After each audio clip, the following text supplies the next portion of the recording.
And we're back here at Tiger Stadium as Southern Columbia's senior football players, cheerleaders, and band make their way onto the field.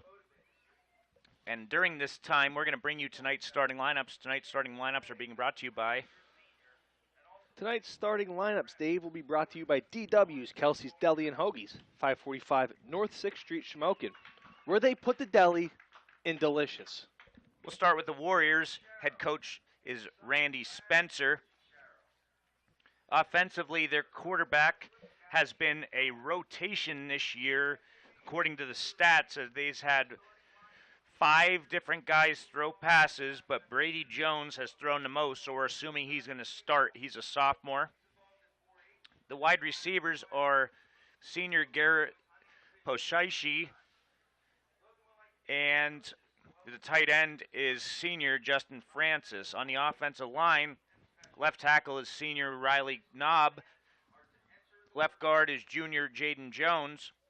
Center is senior Ethan Spees. The right guard is junior Anthony Van Auken.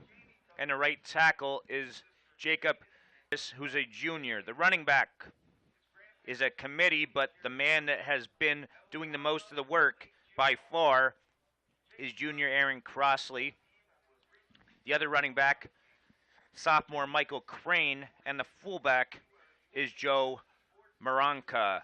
Defensively, the Warriors go with a 5-2 front. The defensive ends are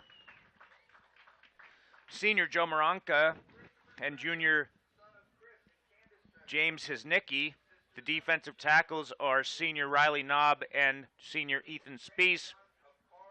The junior nose tackle is Nick Scalzo. In the secondary for the Wyoming Area squad, sophomore Damon Levkoski. The strong safety will be sophomore Michael Crane, and the free safety will be Kevin Whittle. The kicker is junior Liam Burke, and the punter is John Turner. DW's Kelsey's Deli and Hoagies, 545 North 6th Street, Shamokin, open 11 a.m. to 7 p.m., Monday through Saturday. Offers hot and cold hoagies, assorted deli meats and cheeses, deli salads, including macaroni and potato, homemade soups, rice pudding, chips, pretzels, and a variety of drinks. Party trays are also available. DW's Kelsey's Deli and Hoagies affords you the option to dine in, take out, or phone 570-648-3354 with your order for pickup or delivery. A $10 minimum and $3.50 fee apply for delivery. DW's Kelsey's Deli and Hoagies across from Wise Markets in Shamokin. They put the deli.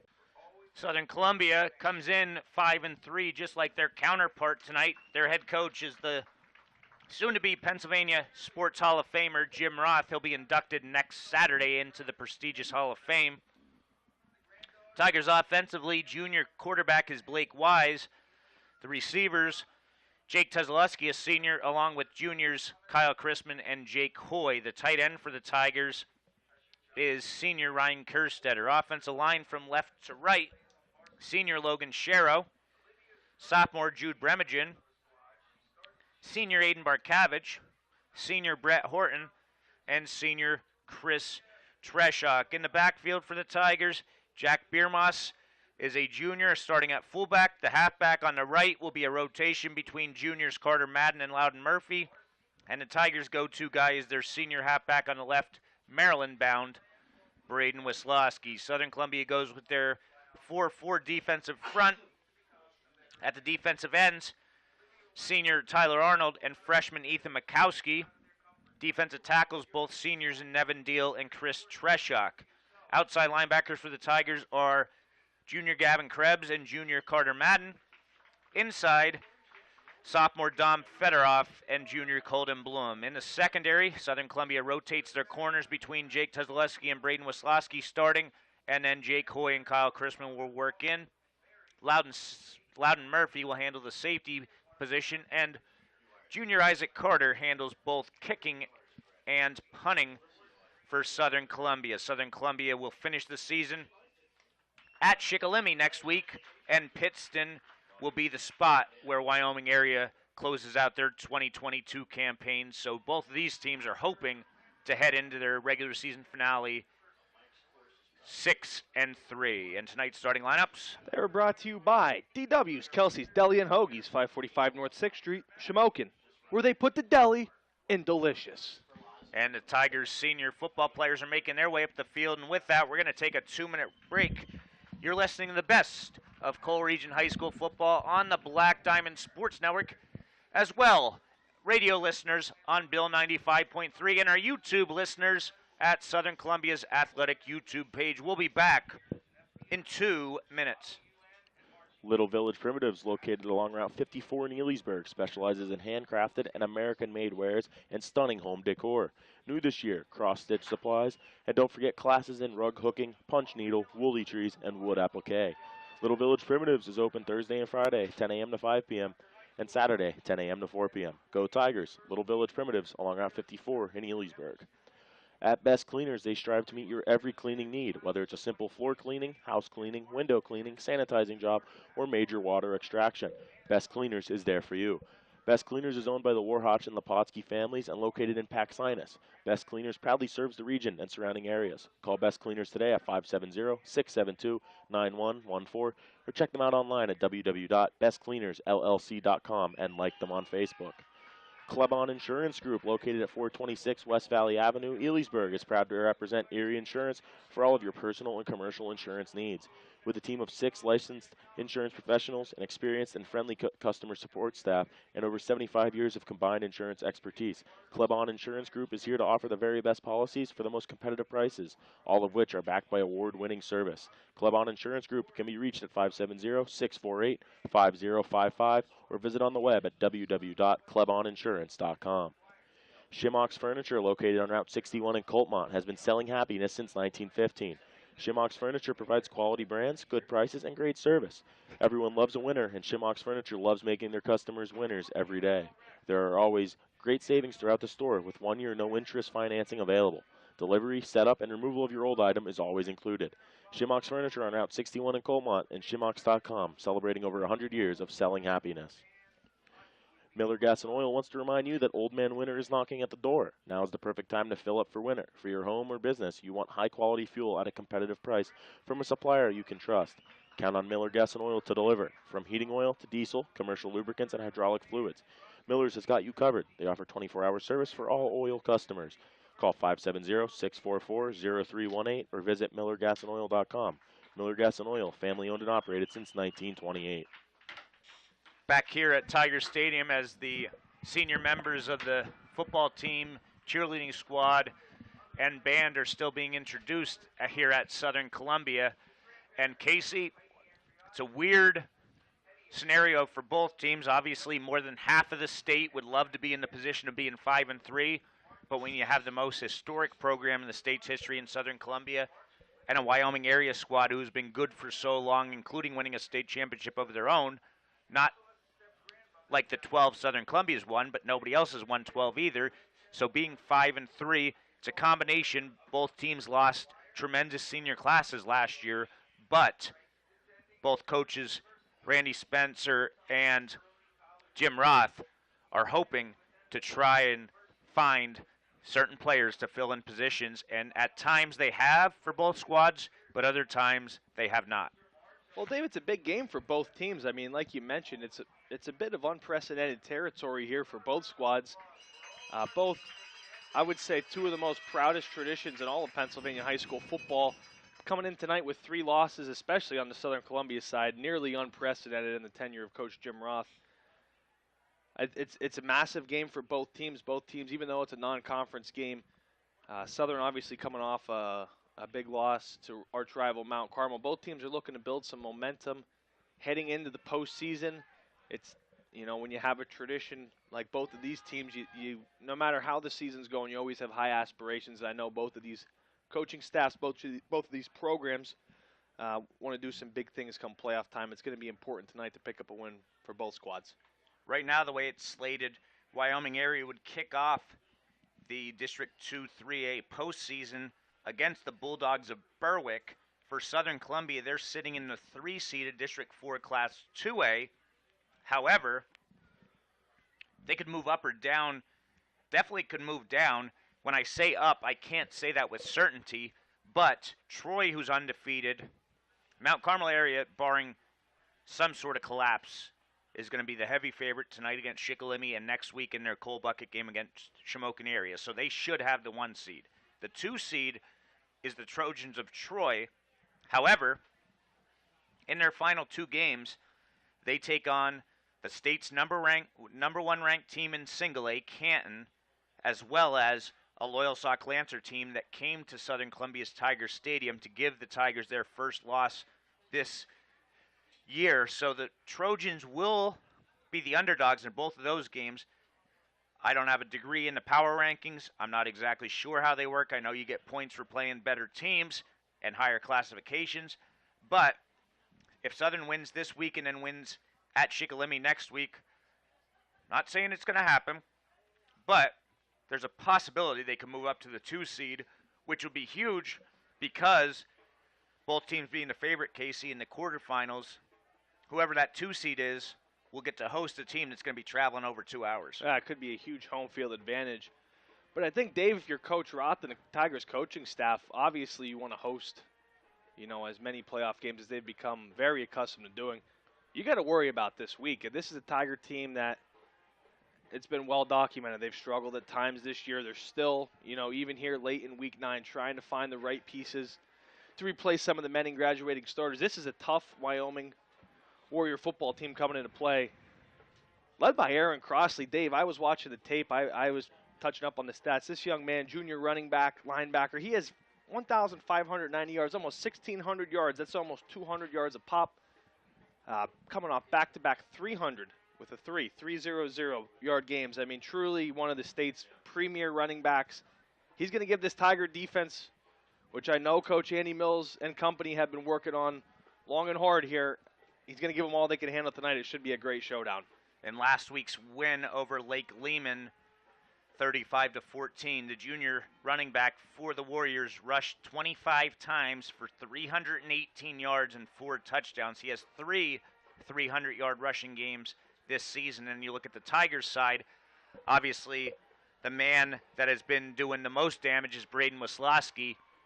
He's less than 70 yards away from going over 1,000 on the season. Just a couple of weeks ago, he went over 2,000 yards, becoming the 26th back in Tiger history to reach that mark. So Wyoming area is on the field. Southern Columbia is making their way onto the field momentarily, and we're going to take our final 2-minute break before kickoff. You're listening to Black Diamond Sports Network, Bill 95.3, or the Southern Columbia YouTube channel. We'll be back in 2 minutes. R&M Disposal is a locally owned family business located in Mount Carmel. Their services include residential and commercial trash pickup for Mount Carmel and surrounding areas. They have dumpster rentals from 1 to 6 yards. Give R&M Disposal a try. They will not disappoint you. Call Maddie at 570-205-3994. R&M Disposal for trash pickup and dumpster rentals. Klasik & Associates, 101 West Independent Street, Shamokin, is a full-service certified public accounting firm. At Klasik & Associates, the goal is to serve their clients in the most professional, efficient, and cost-conscious manner possible. Klasik & Associates' overall team player approach ensures that their success is directly related to the success of their clients. Contact the Shamokin office simply by dialing 570-648-6386. Klasik & Associates takes great pride in being big enough to serve but small enough to care. Penn's Tavern, a historical waterfront restaurant located along the beautiful Susquehanna River on Route 147 just south of Sunbury and Fisher's Ferry, promises a memorable dining experience. For reservations, phone 570-286-2007. Penn's Tavern, a historic waterfront restaurant, 113 River Road, Route 147, Fisher's Ferry, south of Sunbury. In athletics, hard work pays off. To make sure your years of hard work pays off, let Deborah Rodarmel and Joseph Springer put their overall tax and financial knowledge to work for you in planning your financial future. Be sure to stop in and see Deborah and Joe at Rodarmel Springer Tax and Financial Services, located at 4A East Mill Street in Elysburg, across from the Elysburg Fire Hall, or phone 570-672-9000. That's Rodarmel Springer Tax and Financial Services, planning your financial future. Looking to pick up a Tiger t-shirt or Shamokin area hat? Well, stop in at Pretty Petals and Paxinas and check out their new merchandise, now carrying Southern Columbia Tiger and Shamokin Indians apparel. While you're there, grab a booty-full arrangement for fall or one of our unique gift items for yourself or a friend. Check their Facebook page, Pretty Petals by Susan in Paxinas, for some photos and sales. And as always, shop local, shop small. Pretty Petals in Paxinas. Back here, and captains are on the field. Wyoming Area won the toss, and they want the football to start. So Casey, kind of an interesting call, but in a game that means so much, it looks like Wyoming Area wants to try and score first. And we're going to take a break here as the national anthem is about to play after the Wyoming Area cheerleaders finish their routine as the coaches look over, trying to get the Wyoming Area coaches are trying to wave them, and they finally got them stopped. So we're going to bring you tonight's national anthem.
Beautiful rendition put on by the Southern Columbia Marching Band.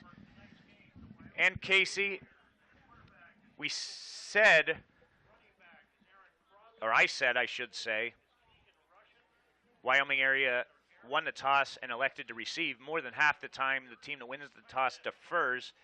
Obviously, in the NFL, they talk about all these analytics, but in high school, sometimes momentum is the biggest factor. We've seen that in the 3 Tiger losses. We also saw it in the Tigers' opening season win over Berwick when they overcame a 14-point halftime deficit.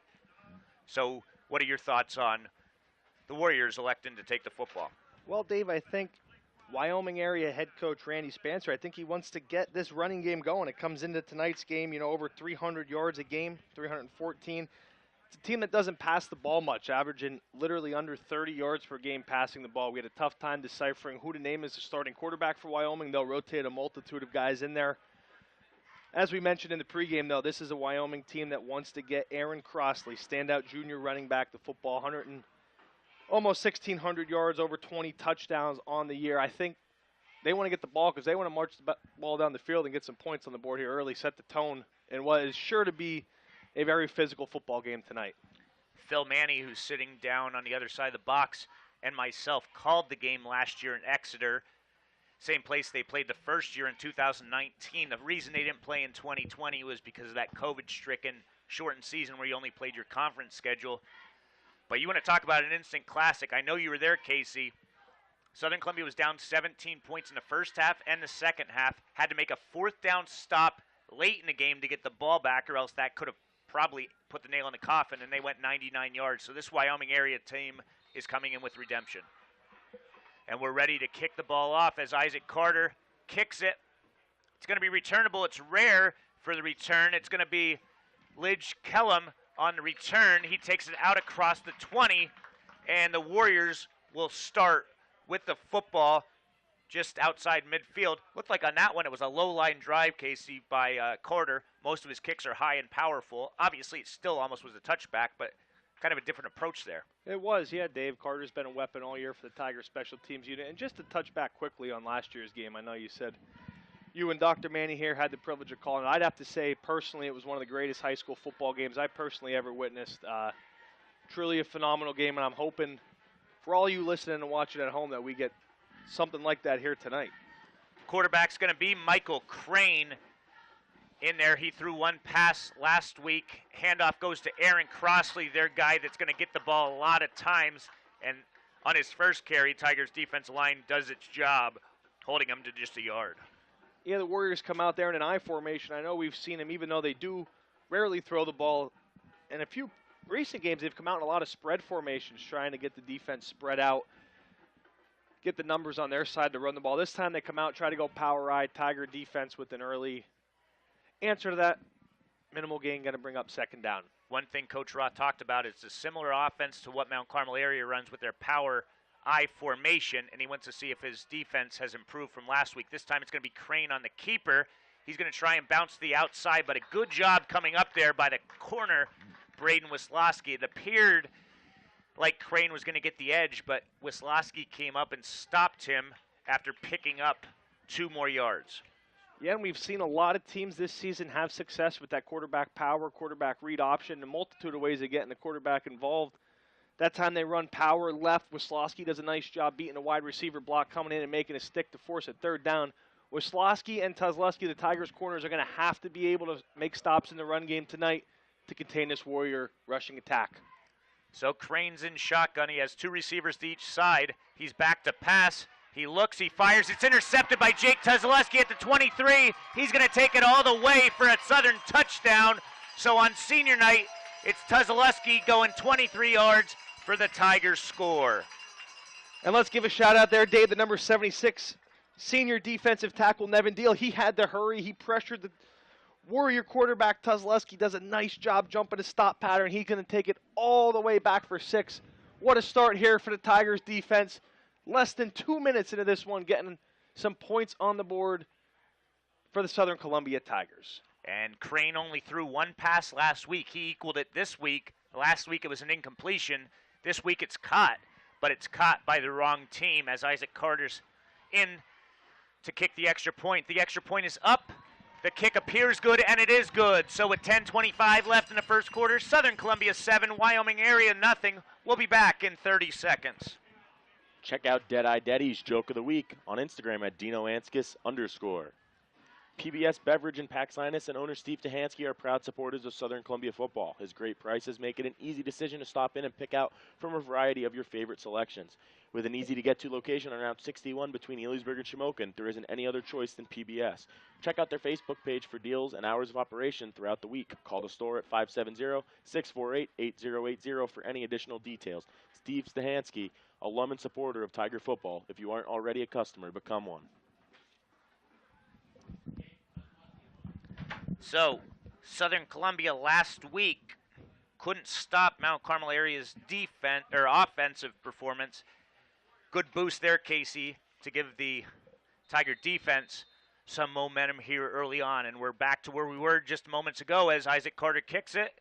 This time it's about at the same spot, but Crossley lets it go into the end zone for the touchback. Yeah, Dave, Tigers defense coming out there a lot of times last week, and this multiple times this year they've gotten, or given up, I should say, a lot of yards on first and second down, setting up third and short.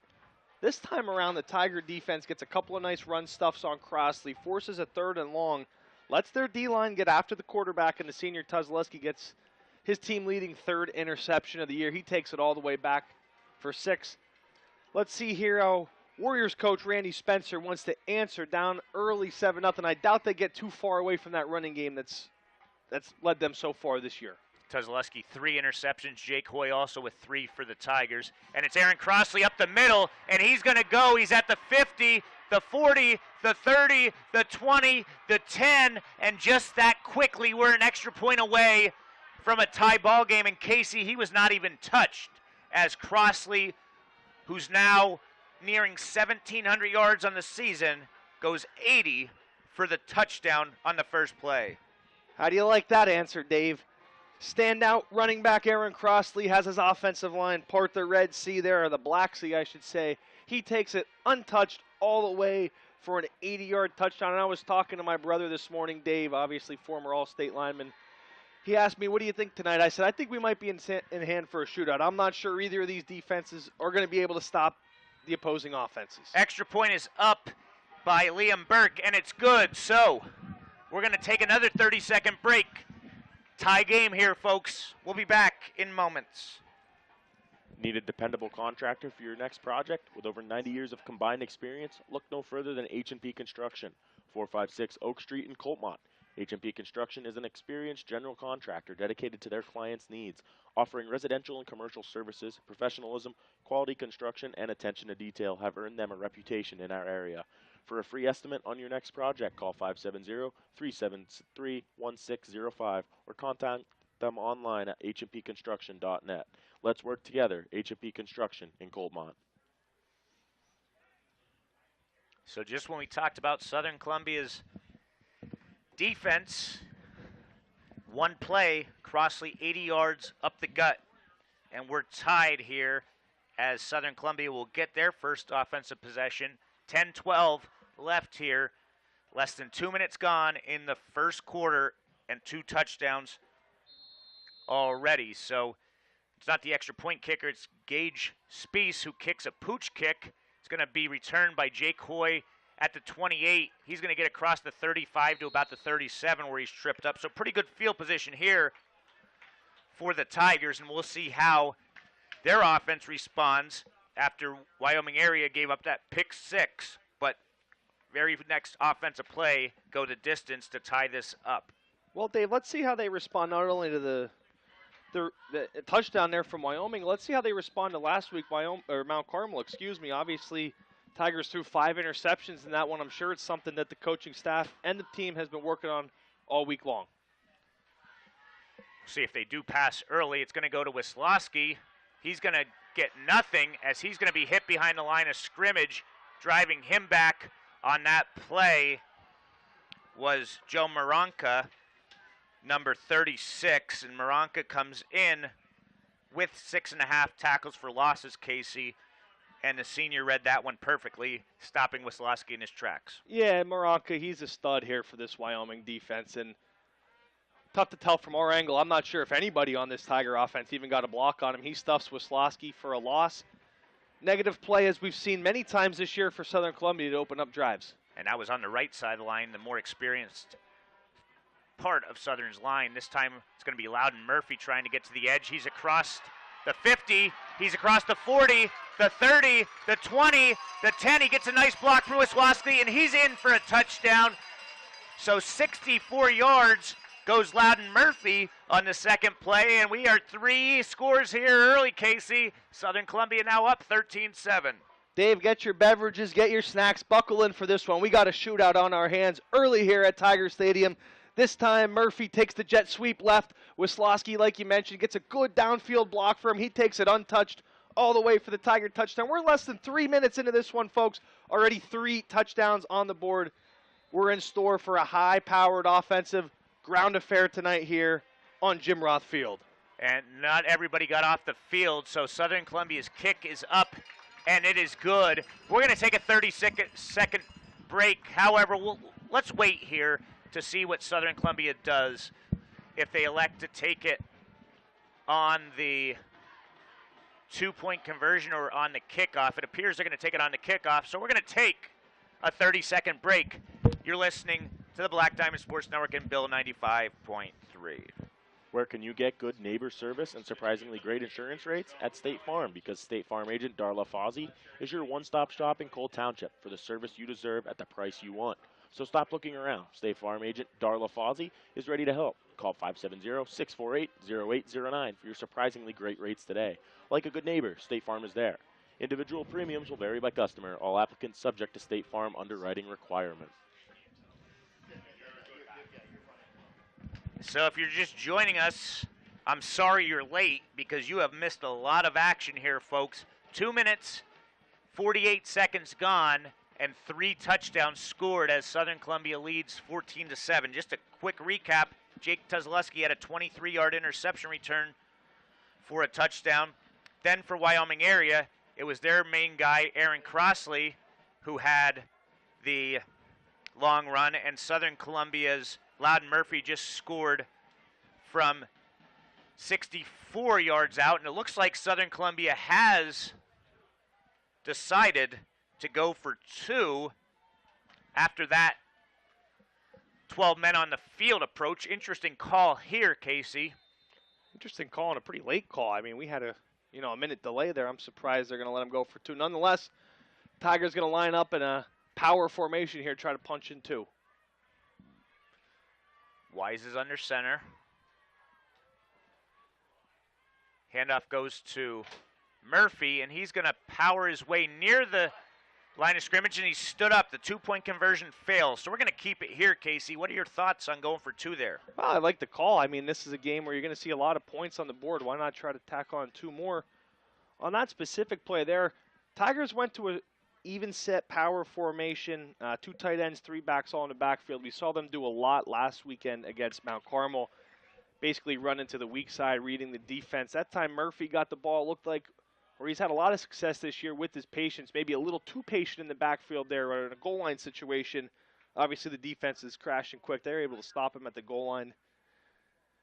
But Dave, holy moly here. We're off to quite a start. Less than 3 minutes into this one, lots of points on the board. You brought that up.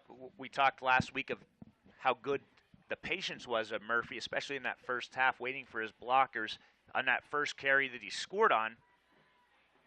He didn't have time for patience because he saw a hole and he ran into it. I agree with your thoughts on the 2-point conversion. When you're that close, you have not much time to monkey around, and it cost the Tigers on that one. And this time it's going to be a touchback as Garrett Pocheski catches it in the end zone. So it'll be 1st and 10 for the Warriors as they start their 3rd offensive possession because of that pick 6 on the first one from their 20-yard line. And I'd imagine number 5 is going to get the ball first here, Casey. Oh, well, this isn't one of those offenses, Dave, that tries to disguise and hide what they're doing. They're going to give the ball to number 5, Aaron Crosley, and they're going to say, hey, try and stop it. The junior has been sensational all year long. Obviously, 80-yard touchdown there on the Warriors' second drive. I would be stunned to see anything less than more Crosley here. And it is Crosley this time, and he fights forward. A nice 6-yard pickup as he knocked 2 Tigers to the ground before being stopped at the 26-yard line.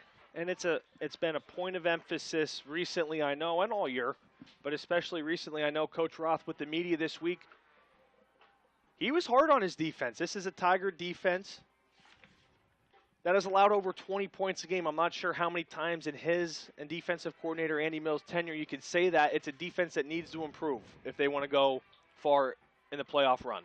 And it's Crosley this time again breaking a tackle, and he's going to pick up a first down, and he gets out of another one as he gets about 8 more yards. He goes from the 26 all the way out to the 40, so 14 more yards.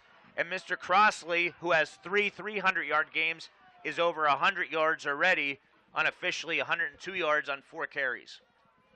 Young man's not going to go down on too many times by one tackler, Dave. He runs hard, he runs physical, that time breaking multiple tackles. Finally brought down on the play by defensive end Tyler Arnold. Going to take a host of Tigers to bring him down. They're going to have to step their game up here early on. So with all the offense, that was actually the first official first down of this game as Crosley up the middle again. He's going to get near the 44. They're going to mark him at about the 40. Yeah, they're going to give him the 44, so 4 yards there for Crosley. And if you're the Warriors, that's what you want to see. Early first down, you're picking up 4 or 5 yards. Make it 2nd, 3rd, and manageable. Positive plays on first down, and again, not to harp on it, but it's what the Tigers' emphasis has been.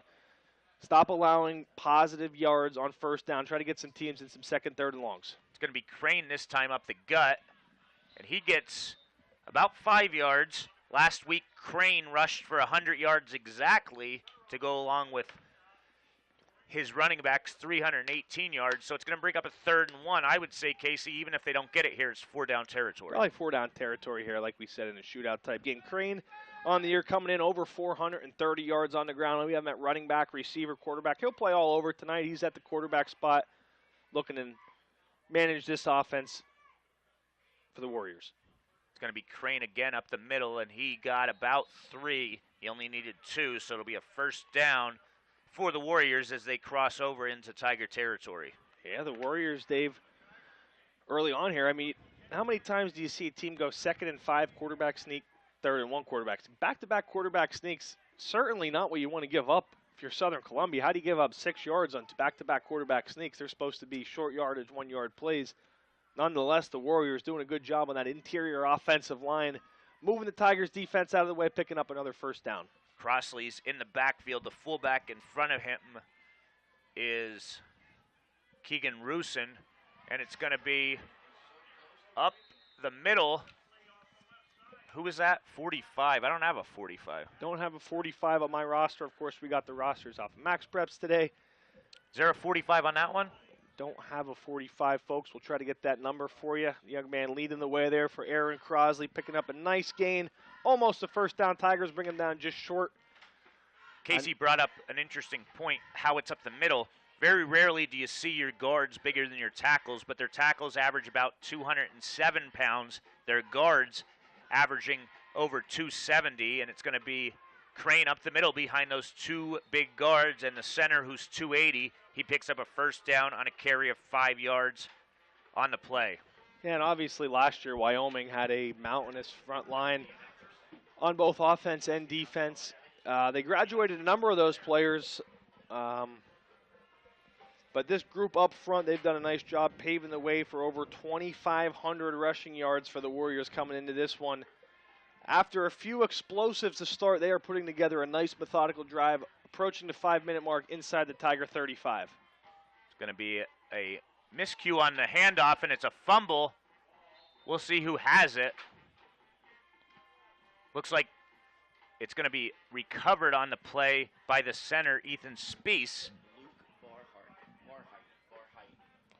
And Dave, Luke Barheit, so an offensive lineman in a fullback number, Casey. Interesting to note here as the Warriors fumble there and recover. 14 fumbles coming into this one for Wyoming. They only lost 3 of them. So, you know, uncharacteristic per se to get back 11 fumbles, but there they get back another one and keep this drive alive. It's going to be Crossley trying to get to the edge. He's able to get positive yardage as he is knocked out of bounds inside the 30-yard line for a gain of 4. Here's where it gets interesting. Tiger defense able to stop them to a 3rd and 5 or 6 again. First time they got the Warriors into this position, we saw a pick 6 the other way. I'd be surprised here, Dave, to see them go back to the air. They've had a lot of success this time, but it does make you think as a head coach, I got to get 5 or 6 here. Do I go to the air? Do I go to the ground? Interested to see what Coach Randy Spencer has in store. They have 2 receivers to the near side, no receivers on the far side, as it's going to be a pass. Crane passes it, and it's going to be complete on the receptions. John Maruck, and he got 6 yards and a first down. Play action pass there, Dave. They fake the ball to Crossley, sprint out by Crane. He finds his receiver in the flat, picking up just enough for a first down. Able to move the chains again. Nice drive here being put together by this Warrior team after a blitzing start from both sides. Good play call there as they threw to the far side. There was no receiver on that side. It was Maruck, who was the fullback, that got out into the flat. Did a good job of catching it. Now it's a pitch to Crossley, and it's a halfback pass to a wide open receiver as Garrett Pocheski catches it and takes it in from 26 yards out for the touchdown. Heck of a call there by Spencer and his staff. They run the pitch to Crossley. The Tiger defense goes all out trying to stop him. Meanwhile, Garrett Pocheski wide open. He's going to get his first receiving touchdown on the year, 4th catch on the year for him. Warriors lining up for the extra point, looking to go in front on this one, and the kick is going to be up and good, Dave. Warriors take their first lead of the night. We'll be back in 30 seconds on Bill 95.3. The Kaiser brothers are ready to get you into the perfect new vehicle. They have the area's largest selection of Jeeps, Renegades, Wranglers, Grand Cherokees, and more. Or take your pick from a full line of light and heavy-duty Ram trucks, including 4500 and 5500 chassis. No matter what vehicle you're looking for, the Kaiser brothers on Route 405 in Muncie and Route 11 in Danville is where selection and service equals satisfaction. So, Casey, when you have so much success with the run, you can fool people when that Crossley gets his hands on the football, and that was wide open. Well, you see it at every level, Dave, whether it be high school, college, or football. Teams want to establish the run. Why? So they could set up the play-action pass or in this case, the halfback pass. Crossley takes the pitch left, finds his receiver wide open in the end zone. Beautiful play call there by the Warriors. They're able to take their first lead of the ball game, but Dave, something is telling me we are 4 from over on scoring, and we got 4 touchdowns already in this one. I expect to see many, many more touchdowns here tonight. 4 touchdowns, and we're still about 4 minutes left in the first quarter of this one, so just averaging about a touchdown every 2 minutes as the pooch kick this time is going to land at about the 25. It's going to be returned by Wisławski at the 24. He's going to get a nice return out near midfield. 2 spin moves there, and Wisławski's brought down at the 46-yard line. So obviously they're trying to not kick it to Wisławski, but that time he got his hands on it anyway and got the Tigers great field position out to the 46. Yeah, as most teams do, they're trying to keep it out of the Tigers' best player's hand. Wisławski is lethal in the return game, both in kicks and punts. That time, I think Coach Johnson, the special teams coordinator for the Tigers, he instructed his players to be ready for that pooch. Wisławski comes up and gets a nice return, approaching midfield where the Tigers take over. So the handoff's going to go to Wisławski. He's going to get into Warrior territory, pickup of about 7, which is under his average, but a good carry nonetheless. And Wisławski is down. So just when things couldn't have got much worse, Wisławski is down on the field, and Southern Columbia fans are certainly holding their breath. We've talked about it since the beginning of the season. Garrett Garcia had a season-ending ACL tear on the opening kickoff against Berwick. First quarter against Danville, it was Wes Barnes tearing ligaments in his elbow. It's good to see, Casey. Wisławski's able to get up and walk off the field, so you wonder if the ball, he's grabbing at his stomach. I think maybe the ball landed on him. He got the wind knocked out of him. Well, you certainly hope it's nothing serious, Dave. First and foremost for the kids, you never want to see anybody get hurt. Secondly, perhaps maybe for this Tiger team, obviously, as we've talked about it, it's a top-heavy team, you know, not to mince words, and with 2 of your 3 superstars already out, certainly a loss to the third would be nearly detrimental. As a football fan, we hope to get Wisławski back out here shortly, but in the meantime, Tigers are going to regain possession second down without Wisławski on the field. And he's not getting medical attention, which is a great sign. Handoff goes to Biermas up the middle. Nice burst as he picks up 6 yards for the Tigers' first down of this game. Yeah, and Dave, Wisławski is coming back out on the field here, so most likely just got his wind knocked out. As for the play by the Tigers there, I think, you know, maybe those 2 plays, nobody, you know, is going to write them down in the history books, but it's what you like to see. So many times this year they've gotten negative plays on first down, putting them behind the sticks. That time 6 yards on first down, another 6 on second down. Positive plays to keep the ball moving. I think Coach Roth going to be very pleasantly surprised, maybe happy. Carter Madden on the reverse. Got it blocking ahead of him. He's inside the 30. He's inside the 20, and a nice run as he's going to take it in from 42 yards out. So Murphy's first carry, 64-yard touchdowns. This time it's Madden, 42 yards on his first carry to give the Tigers the lead. Yeah, nice inside reverse there. Great call by Coach Jim Roth. Obviously, Wyoming area playing strong side to Braden Wisławski over there. They hit him with the inside reverse. Great downfield blocking by a number of different Tigers. Madden goes, again, untouched, Dave. I think 3 or 4 times tonight we've seen ball carriers go in untouched for big plays. Tigers regain the lead. And here again, Dave, it looks like we're going for 2. Yeah, the Tigers are going to try and make up for that missed 2-point conversion on the last drive. Handoff's going to go to Wisławski, and he's going to get to the edge and in for the 2-point conversion. So 2:34 left here in the first quarter yet. Southern Columbia 21, Wyoming Area 14. We'll be back in 30 seconds. In the market for a new dentist, look no further than Hirsch Family Dentistry in Mount Carmel. Doctors Allison and David and their professional staff provide comprehensive dental care for patients of all ages. Your dental health and hygiene are very important, and regular dental checkups will keep your smile bright. Most insurance plans are accepted. Hirsch Family Dentistry, 138 South Market Street, Mount Carmel. Give them a call at 570-339-3423 or check them out on Facebook, Hirsch Family Dentistry in Mount Carmel. 5 touchdowns in just over 9 minutes of this game. 2:34 left in the first quarter. It's Southern Columbia 21, Wyoming Area 14. And last year it was the Tigers winning on the road 37-30 in dramatic fashion. It appears, at least in the early going here, that we're going to have another classic here as the teams meet for the 3rd time overall and the 1st time ever at Tiger Stadium. On the return is going to be Lidge Kellum. He's going to get it across the 20, but good job there by the Tiger coverage unit, which has struggled at times of making the stop for what appears to be about as good as a touchback. Yeah, David, you touched on it there. 2 proud franchises, 2 proud high school Pennsylvania football traditions.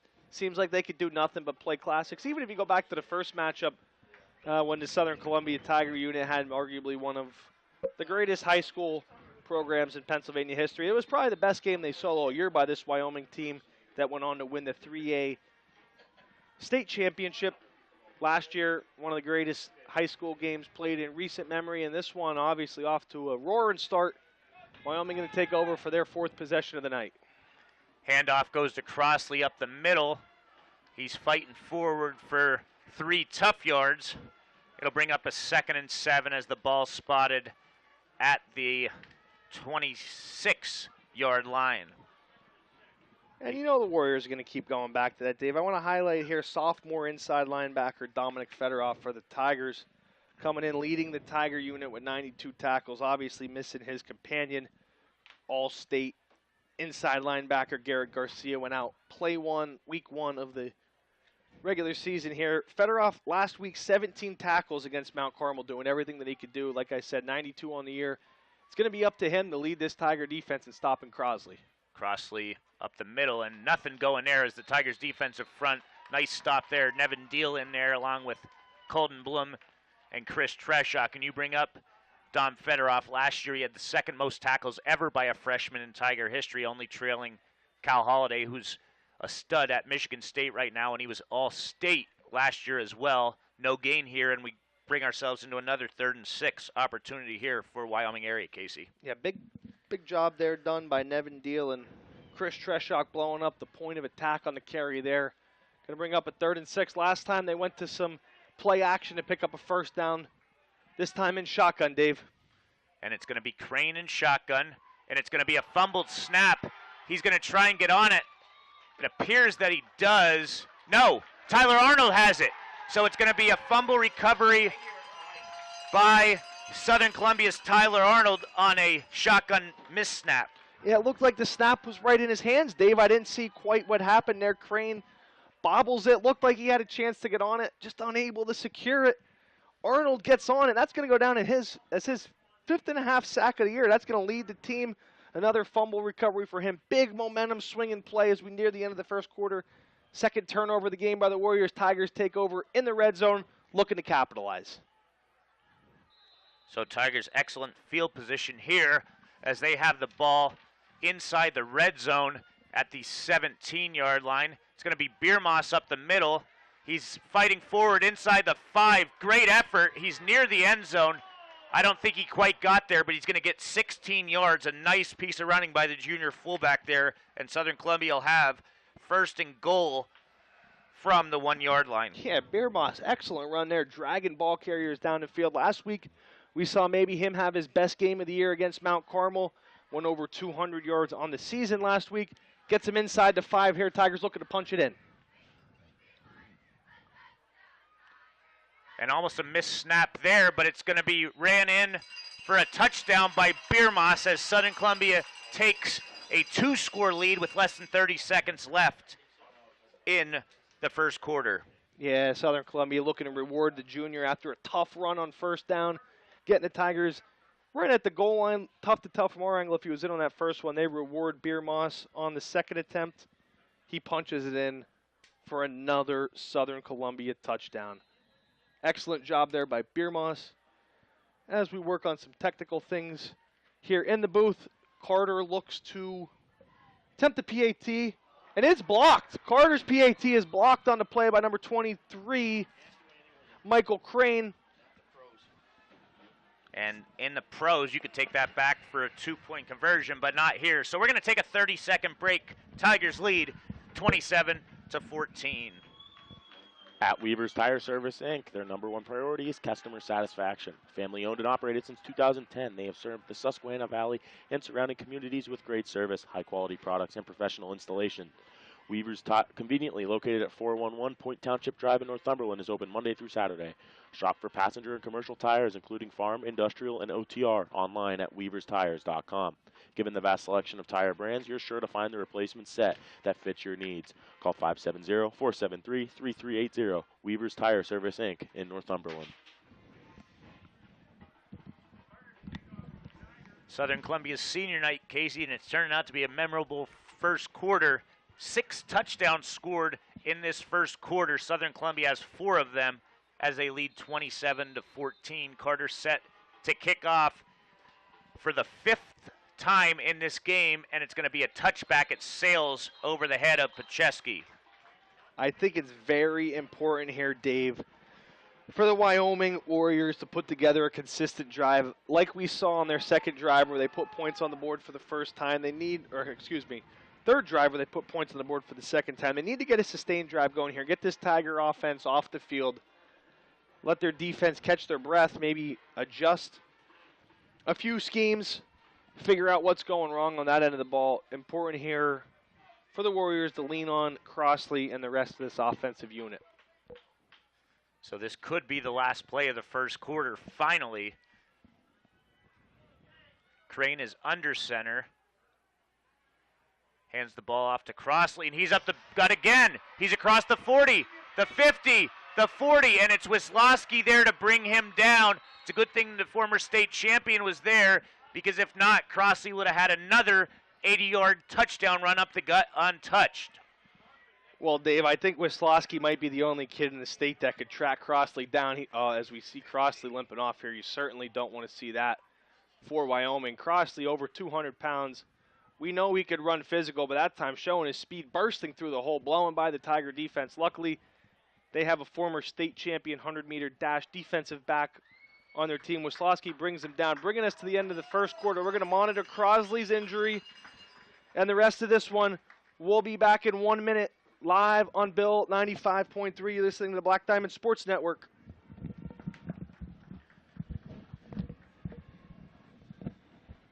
Do you need to know where your property lines are? Trying to sell part of your land and need to subdivide. Maybe your business is growing and needs to make an addition or add parking. The Crossroads Group can perform boundary surveys, flood elevation surveys, construction stakeouts, subdivisions, commercial land developments, and stormwater runoff investigations. Founded in 2006 by Southern graduates Josh and Jeremy Hoagland, they are a local firm with licensed professionals working throughout the Commonwealth. Please stop by their website to see what else they can help you with at www.thecrossroadsgroupllc.com or call 570-672-2317 and ask for Josh. Your first stop for new appliances for your home should be Chickatano Ace Hardware, 27 North Oak Street, Mount Carmel, where they specialize in name brand appliances. The staff has years of experience in the appliance industry. What that means for you is a knowledgeable salesperson and reasonable prices. Call 570-339-1453 or stop by and talk appliances with the experienced and knowledgeable staff at Chickatano Ace Hardware, 27 North Oak Street, Mount Carmel, where they service what they sell.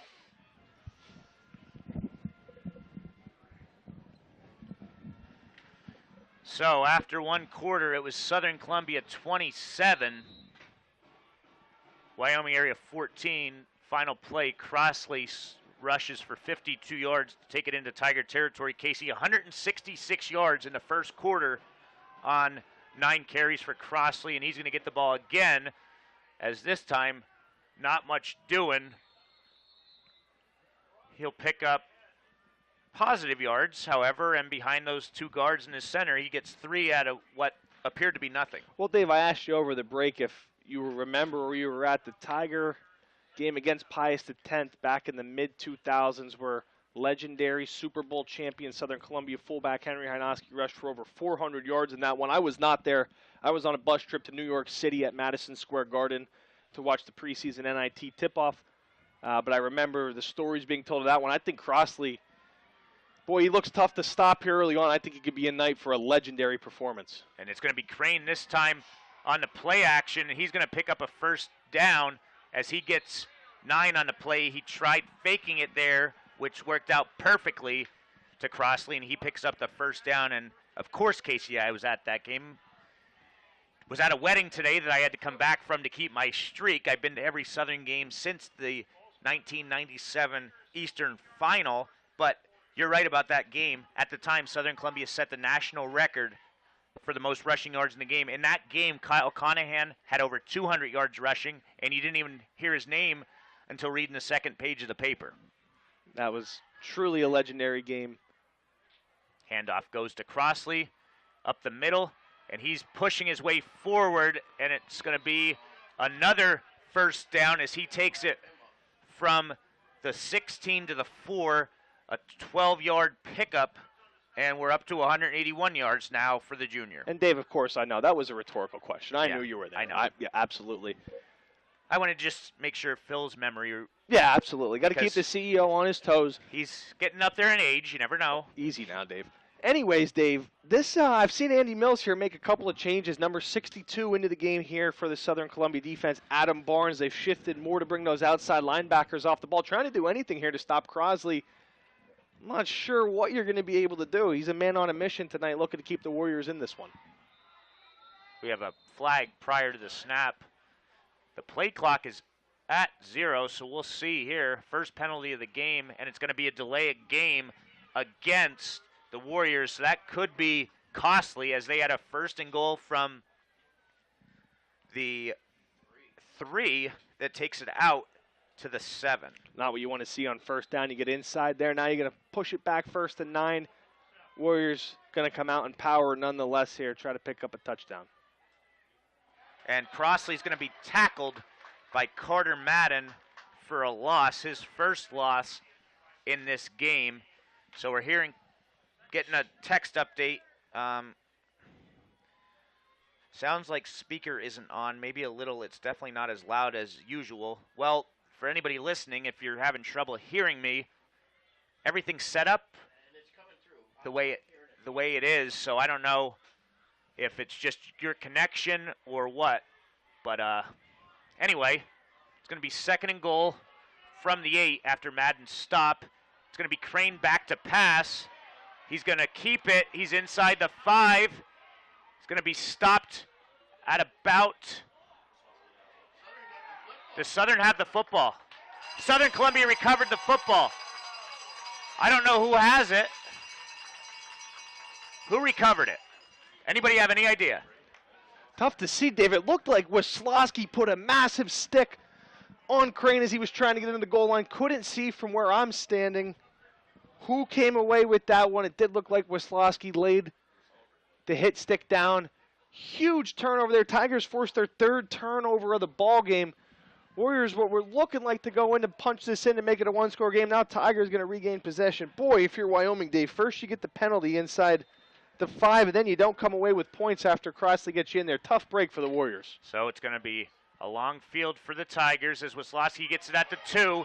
He's across the 20, the 30, the 40, the 50, the 40, the 30, the 20, the 10. Touchdown, Braden Wisłowski. The Tigers went 99 yards last year to win the game, and Braden Wisłowski goes 99 yards on that play for the longest run in Southern Columbia high school football history for the score. 99 yards beat the Warriors last year on the final possession for the Tigers, and this time it's Wisłowski doing the damage after Gavin Garcia led the way last year. There goes that man.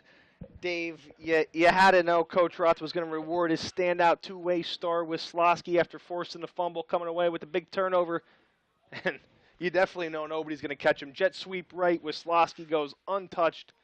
99 yards for the longest rush in Southern Columbia history. What a night for Wisłowski here on senior night with a milestone run. Tigers looking to go for 2, put up 35 points here still early in the second quarter. So, 2-point conversion of pass goes from Wise to Kerstetter, and 8:50 left in this first half. Tigers 35, Warriors 14. We'll be back in 30 seconds. The Black Diamond Sports Network would like to thank the Bernie Romanowski chapter of the Pennsylvania Sports Hall of Fame for their support of our broadcast schedule. The Bernie Romanowski Chapter Hall of Fame annually recognizes the accomplishments of athletes from Line Mountain, Our Lady of Lourdes, Shamokin area, and Southern Columbia. For more information on the Hall of Fame, contact Bernie Romanowski Jr.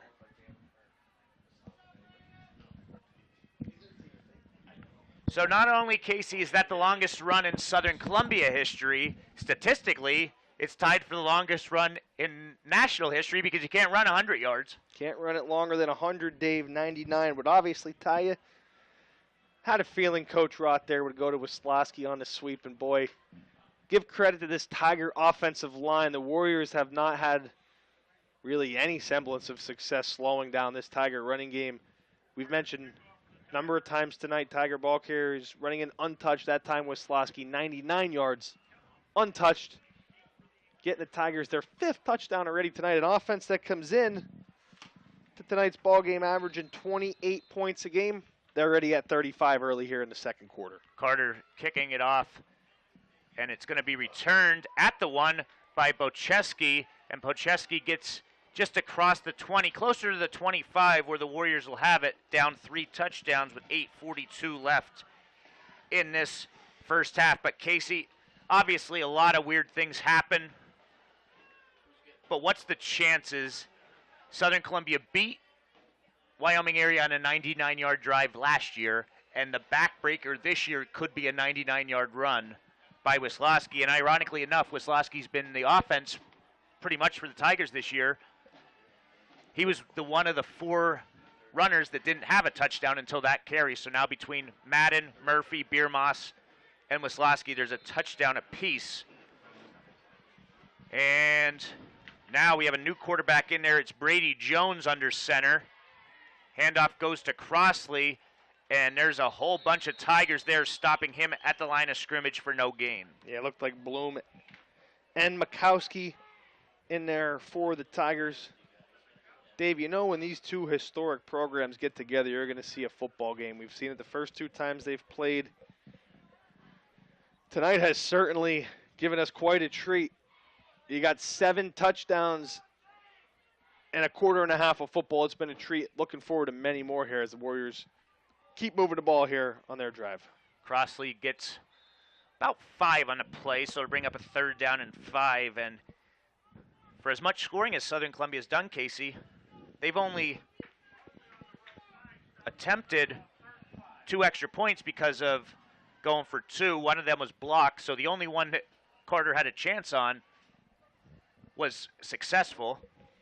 You know, when you get an interesting game, a unique game like this, certainly something like that could happen. Tigers trying to go for 2 after missing a couple extra points, getting a penalty in their favor, trying to take advantage. It's been all over the place. Nonetheless, they're still at 35 where you would typically be with 5 mid-PATs. Jones is back to pass, and he's going to be sacked on the play by Gavin Krebs. And Phil brought up a good point. Southern Columbia has as many touchdowns as they have first downs in this game, 5 apiece. Wow.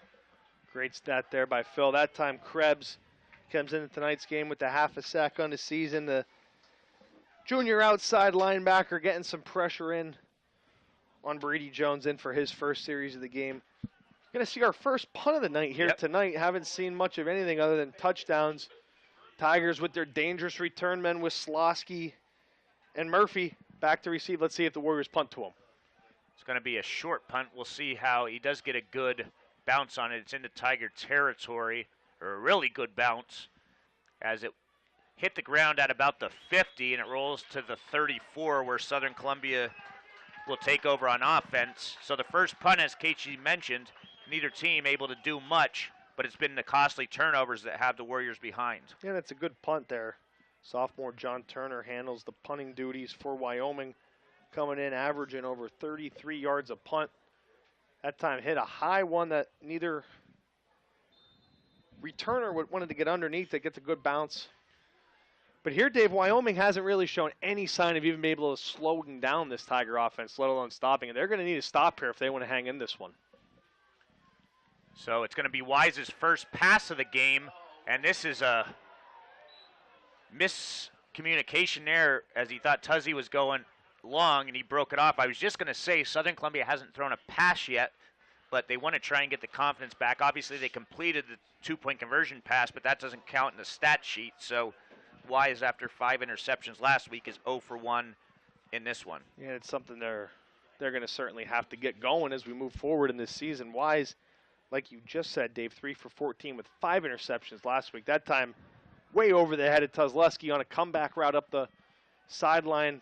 Tigers 2nd and 10.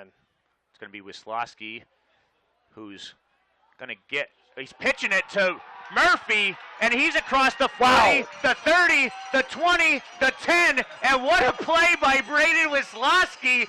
Wow. You can't coach that one, Dave. Wisłowski with the spin move. He's held up. He says, hey, Loudon, you want to take this one for 6? Pitches it to his teammate. He takes it all the way for a Tiger touchdown. So I don't even know how you record that. I believe that's a rushing touchdown for Loudon, right? 66 yards, I guess, but does Wisłowski get some of the yardage? Seen a lot of Southern Columbia football games in my day, I never Dave. seen that. Not even half as many of you have seen. What a play there by Wisłowski, going down on the fly, pitching it to Murphy. Murphy takes it for 6. Tigers' offense is unstoppable at the moment, the best they have looked all season long, as Carter comes out to knock on a PAT. And it's going to be blocked again. Low snap on that one, Dave. Wisłowski didn't get that one up to Tuzleski. The holder, Carter, doesn't get it. We're going to take a 30-second timeout. We'll be right back here on Bill 95.3. You're listening to the Black Diamond Sports Network.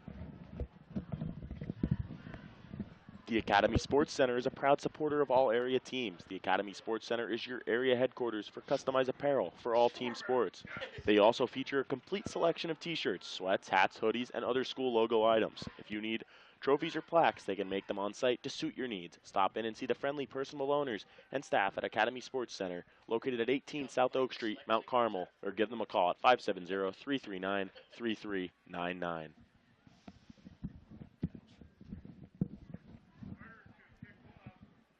So this is about as entertaining of a game as you'll ever see, folks.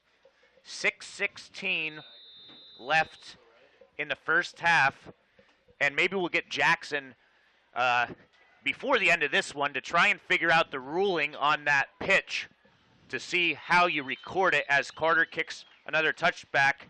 Southern Columbia leading 41-14 as Carter was blocked for the second time. So that's something you have to look at, Casey, going forward on the PAT coverage. Well, Dave, what's shocking here, as you mentioned the score there, it was shocking to me, 41-14. This has felt like a back-and-forth game where Wyoming has had a lot of success moving the ball in the Southern Columbia defense. Southern Columbia offense has been unstoppable so far, obviously, with a couple of turnovers. This thing is borderline. I mean, nothing's out of hand here. We're scoring every 2 minutes in this game, but it is shocking to see this one 41-14 already. Needless to say, the Wyoming Warriors need to put an offensive drive that ends in a touchdown or some points here. And it's Crane again fumbling it, and he's going to lose yardage on the play. That's the 4th fumble by Crane, Casey. 2 have been turnovers, and 1 recovered by him, the other recovered by his center, so issues here. And Dave, they've had a lot of success under I tonight. It's interesting to see them go back to the shotgun there. Crane has already fumbled one that they lost in the red zone. This time another one. Really tough to see from our angle. Looked like the snap was in his hands. Nonetheless, it's going to be 2nd and a mile here for this Wyoming Warrior offense that now goes back under the eye, needing a first down. It's going to be Crossley up the middle. Gets 3 on the play, but it's going to be 3rd and long. And Casey, I was just thinking about this. For all the action last year, Braden Wisłowski was not suited as he missed the game with an injury. So talk about, after missing that instant classic, making your mark in this rivalry. Wisłowski, absolutely, obviously, best friends with a lot of kids on that team. He was heartbroken that he couldn't be a part of one of the great high school football games last year, trying to get this season turned around. This Tiger unit is going to rely on him as they move forward in the season. He's having a big night here on senior night. Crane's going to keep it. He's going to get a first down. Nice running there of 14 yards. What appeared to be a sack by 3 different Tigers. Crane was able to escape. Jake Kozlowski's helmet comes off on the play, so he's going to have to come out for one play. But certainly something that the Warriors needed there, Casey. Man, heck of a scramble there by Crane. He's back in there at quarterback. Like you said, looked like they had him dead to rights in the backfield. He's able to step up in the pocket, pick up a first down, finally brought down on the play by Fedorov. Much needed first down on 3rd and long. Drive saving first down for the Warriors. First down, 4.5 minutes left in this first half as Crane's going to keep it.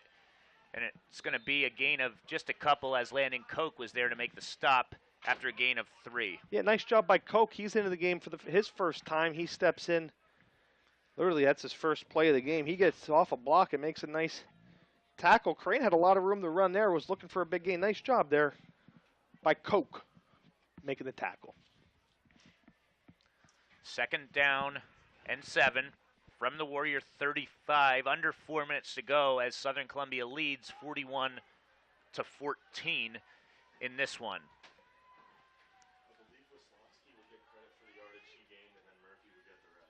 Okay, so it's up the middle. Crossley's going to get another first down as he picks up 8 on the play, and he's closing in on 200 yards now, Casey. Heck of a run there by Crossley. Nothing flashy, just keeps his feet moving, dragging defenders along for a first down. He's a very impressive runner, Dave. Indeed. Indeed. So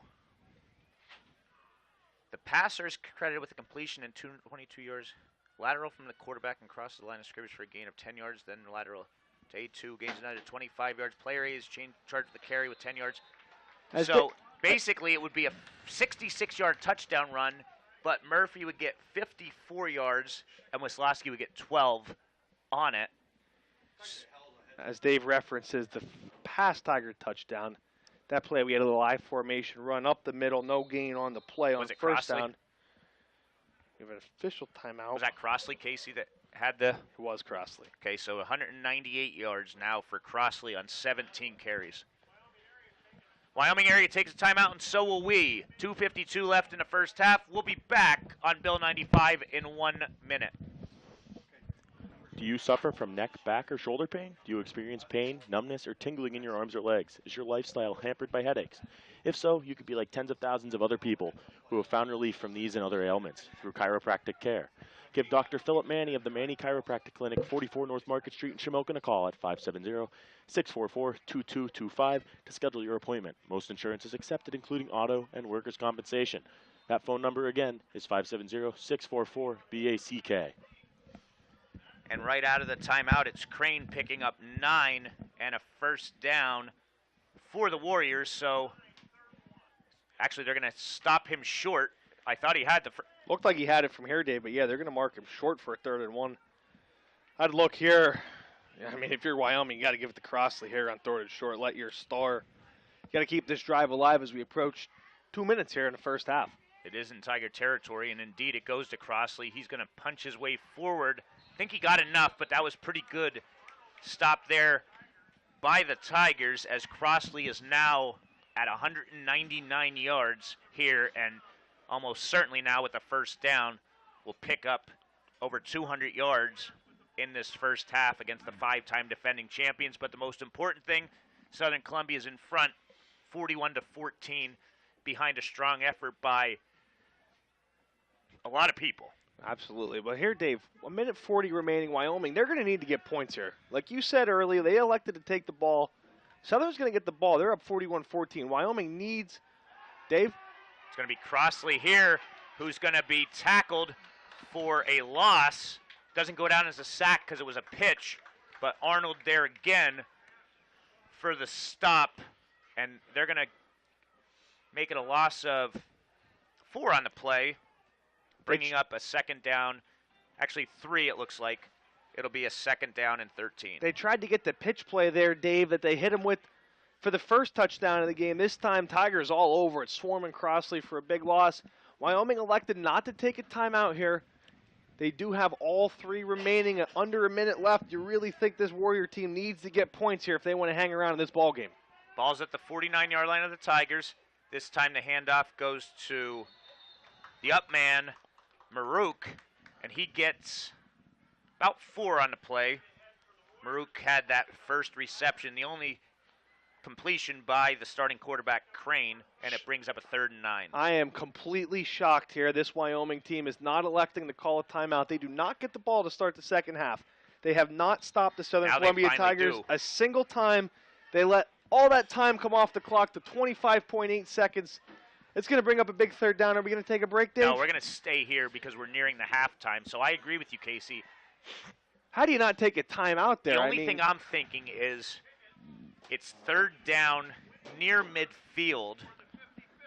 I guess the coach understands he still has 2 timeouts remaining after this, and if they pick up a 1st down, the clock stops. But you can't worry about Southern Columbia having a short field position because there's not much time left. The bottom line is it doesn't matter where Southern Columbia's got the football. They've been able to score from anywhere on the field, on the ground in this one. And they've done it all on the ground as they don't have a passing yard. Interestingly enough, last week in the win against Lake Lehman, Wyoming Area only threw 1 pass, and it was an incompletion. This week, the Tigers against Wyoming Area have thrown just 1 pass, and it's an incompletion. Well, as it relates to this drive, Dave, to your point, I mean, this is a Warrior offense that comes in with 234 passing yards. I know, of course, Crossley has the opportunity to make a big play.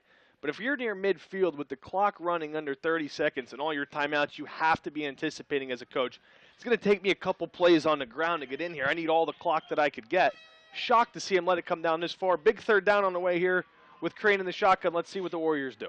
Crane in the shotgun. He's back to pass. He looks. He fires. It's intercepted by Fedorov, and he's going to be downed at the 40-yard line. So we might end up seeing Casey, Southern Columbia, air it out here to end the half. Fedorov with his first interception of the year. We want to give him big credit. Ball was thrown right to him. I want to shout out number 74, senior captain Chris Treshok. He was all in Crane's face there, forcing the weak pass over the middle. A Tiger front that at times, last week, I don't think they even recorded a hurry, let alone a sack or a tackle for loss against Mount Carmel, something Coach Mills has been trying to get going. That time, the senior leader, Chris Treshok, he forces an errant pass, and Fedorov comes away with the big interception. So Tigers have it 1st and 10 from their 39 with 15 seconds left.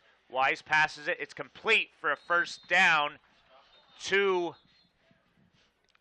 Chrisman, and the Tigers, I would assume, take a timeout. We're going to keep it here, but it is a completion to Kyle Chrisman for a gain of 11 and a 1st down. Well, 8 seconds here left, Dave. I was wondering, does Coach Roth decide, I'm up 41-14, do I just run this one into the half, get the ball? Happy to see what he went with here, a passing game that needs work. Get a little chance to try to get something going in the 2-minute. That time, Wise able to get his first completion of the game to Crispin. Crispin's 2nd catch of the year. Now with the ball at midfield and 8 seconds left, very interesting to see here. I would try to maybe run a quick stop play, maybe get a couple more yards, then try a Hail Mary. What do you think they do here, Dave? Well, it doesn't look like the wind's blowing. We know how strong of a leg that Isaac Carter has. They're going to need a big chunky yardage, but you can get 30 yards in 8 seconds. Obviously, the clock stops on the 1st down, but Tigers don't have to worry about that as they still have 2 timeouts left. Having that happen would be very unlikely, but we'll see here as the Tigers have it right at the midfield line where the SC logo is here on the turf at Tiger Stadium.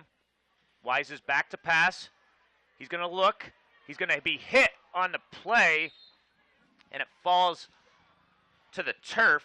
Incomplete pass with just under 2 seconds left in this 1st half. So there's going to be 1 play left in this highly entertaining 1st half, barring a penalty. Tried to get Loudon Murphy on the halfback wheel route there. Wyoming playing in a deep shell in the secondary. Wise had to take a hitch and step up. Didn't catch the Warrior defender who got the pressure, but a nice job nonetheless by the Warrior front, forcing an incompletion. Wise is back to pass. He looks, he fires, and it's going to be incomplete. Looked like it was going to be an interception by Jacob Morgan, but Tuzaleski was there to break it up. So that'll do it for the first half. After 2 quarters of play on Jim Roth Field, Southern Columbia 41, Wyoming Area 14. We're going to take a 2-minute break, and we'll bring you tonight's stats in 2 minutes. You're listening to Black Diamond Sports Network, Bill 95.3, and the Southern Columbia Athletic YouTube channel. We'll be back in 2 minutes. Let's get ready to rumble with the best sports coverage in the Valley. Pick up a copy of the News Item Weekender for the most comprehensive high school sports coverage. No one can beat the News Item in local news and sports coverage. Pick up a copy at the newsstand, or better yet, subscribe and have it delivered right to your front door. Online e-editions are also available. Don't delay and subscribe today. Visit www.newsitem.com for details. The News Item, your local hometown newspaper. If you are looking to score a touchdown with a new bank, pass the ball over to UNB Bank. Locally owned and operated for over 115 years, UNB Bank provides checking and savings solutions, mobile banking, and low fees. UNB Bank also provides lending that's local with quick response time on applications because decisions are made locally. Score that extra point today with UNB Bank. UNB Bank, member FDIC, equal housing lender. Sunbury Motors has been the area's total automotive solution since 1915. The North 4th Street Auto Plaza Sunbury has an unbeatable selection of new Fords and Hyundais. Sunbury Motors Kia is the #1 Kia dealer in central Pennsylvania and is located on the Golden Strip in Hummel's Wharf.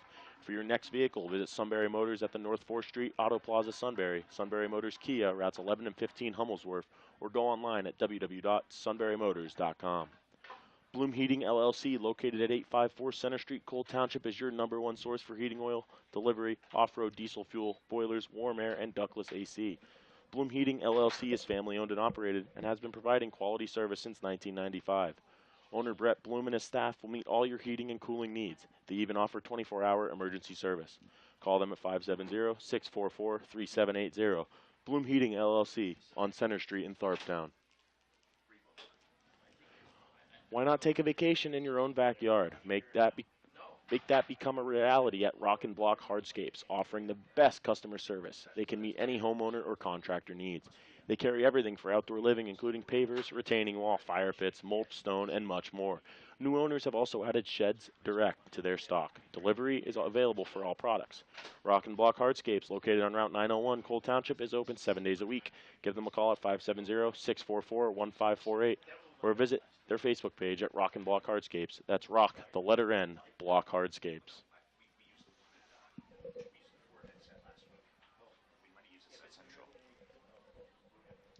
Back here for the first half stats, and tonight's first half stats are being brought to you by... The halftime stats are being brought to you by GDK Development of Shamokin and its subsidiaries, Bruiser Sports Grill in Cole Township and Burger King, with locations in Elysburg and Sunbury. We'll start with the Warriors. Aaron Crossley, 19 carries, 196 yards for a touchdown, as he's well over 1,700 yards on the season for Wyoming Area. Other rushers were Crane with 11 carries for 44 yards, Barheight 1 for 9, and Maruk 1 for 4. Through the air, 2 quarterbacks have combined 2 of 4 passing for 32 yards, 1 touchdown and 2 interceptions. Crane is 1 for 3 with 6 yards and both interceptions, and it was a 6-yard completion to Maruk for his lone completion in the first half. Crossley, with all he's done on the ground, has the other touchdown pass on a halfback pass of 26 yards on his lone attempt to Pocheski. First downs for Wyoming Area, 8. They have 1 penalty for 5 yards, but they have 4 turnovers as they've also fumbled 4 times, losing 2 of them.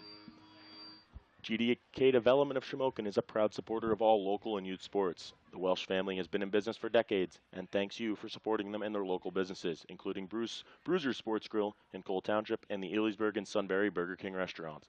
Again, thank you for your many years of support, and good luck area athletes and teams this sports season. From the Welsh family and GDK Development of Shamokin. Now looking at the Tigers, Southern Columbia's had contributions across the board here tonight. They do not have a penalty in the first half, which is huge, as penalties have bit them in the foot at times throughout the season. Tigers have 7 first downs and no turnovers. On the ground, Braden Wisłowski, 4 carries, 116 yards and a touchdown. Loudon Murphy, 2 carries, both going for touchdowns, and 118 yards in total. Carter Madden, 1 carry, 42 yards and a touchdown. And Jack Biermoss, 3 carries for 23 yards and a touchdown. So in total, Tigers have rushed the ball 10 times and scored 5 touchdowns. So a touchdown on 50% of their attempts is pretty darn impressive in the first half. Through the air passing, Blake Wise 1 of 4 for 11 yards, the lone completion to Chrisman. And defensively for the Tigers, Jake Tuzleski has a pick 6 to start the scoring off. Dominic Fedorov had an interception just before the half. And Tyler Arnold and Braden Wisłowski each with a fumble recovery. So after last week's loss for the first time in over a decade to Mount Carmel area, it looks like the Tigers have found that extra urge to want to redeem themselves, at least here in the early going. And tonight's halftime stats were brought to you by... The halftime stats were brought to you by GDK Development of Shamokin and its subsidiaries, Bruiser Sports Grill in Cole Township, and Burger King with locations in Elysburg and Sunbury. And we're going to take a 2-minute break as Wyoming Area's band's on the field. We'll be back in 2 minutes. Little Village Primitives, located along Route 54 in Elysburg, specializes in handcrafted and American-made wares and stunning home decor. New this year, cross-stitch supplies, and don't forget classes in rug hooking, punch needle, woolly trees, and wool applique. Little Village Primitives is open Thursday and Friday, 10 a.m. to 5 p.m., and Saturday, 10 a.m. to 4 p.m. Go Tigers! Little Village Primitives along Route 54 in Elysburg. At Best Cleaners, they strive to meet your every cleaning need, whether it's a simple floor cleaning, house cleaning, window cleaning, sanitizing job, or major water extraction. Best Cleaners is there for you. Best Cleaners is owned by the Warhawk and Lepotsky families and located in Pax Sinus. Best Cleaners proudly serves the region and surrounding areas. Call Best Cleaners today at 570-672-9114 or check them out online at www.bestcleanersllc.com and like them on Facebook. Klebon Insurance Group, located at 426 West Valley Avenue, Elysburg, is proud to represent Erie Insurance for all of your personal and commercial insurance needs.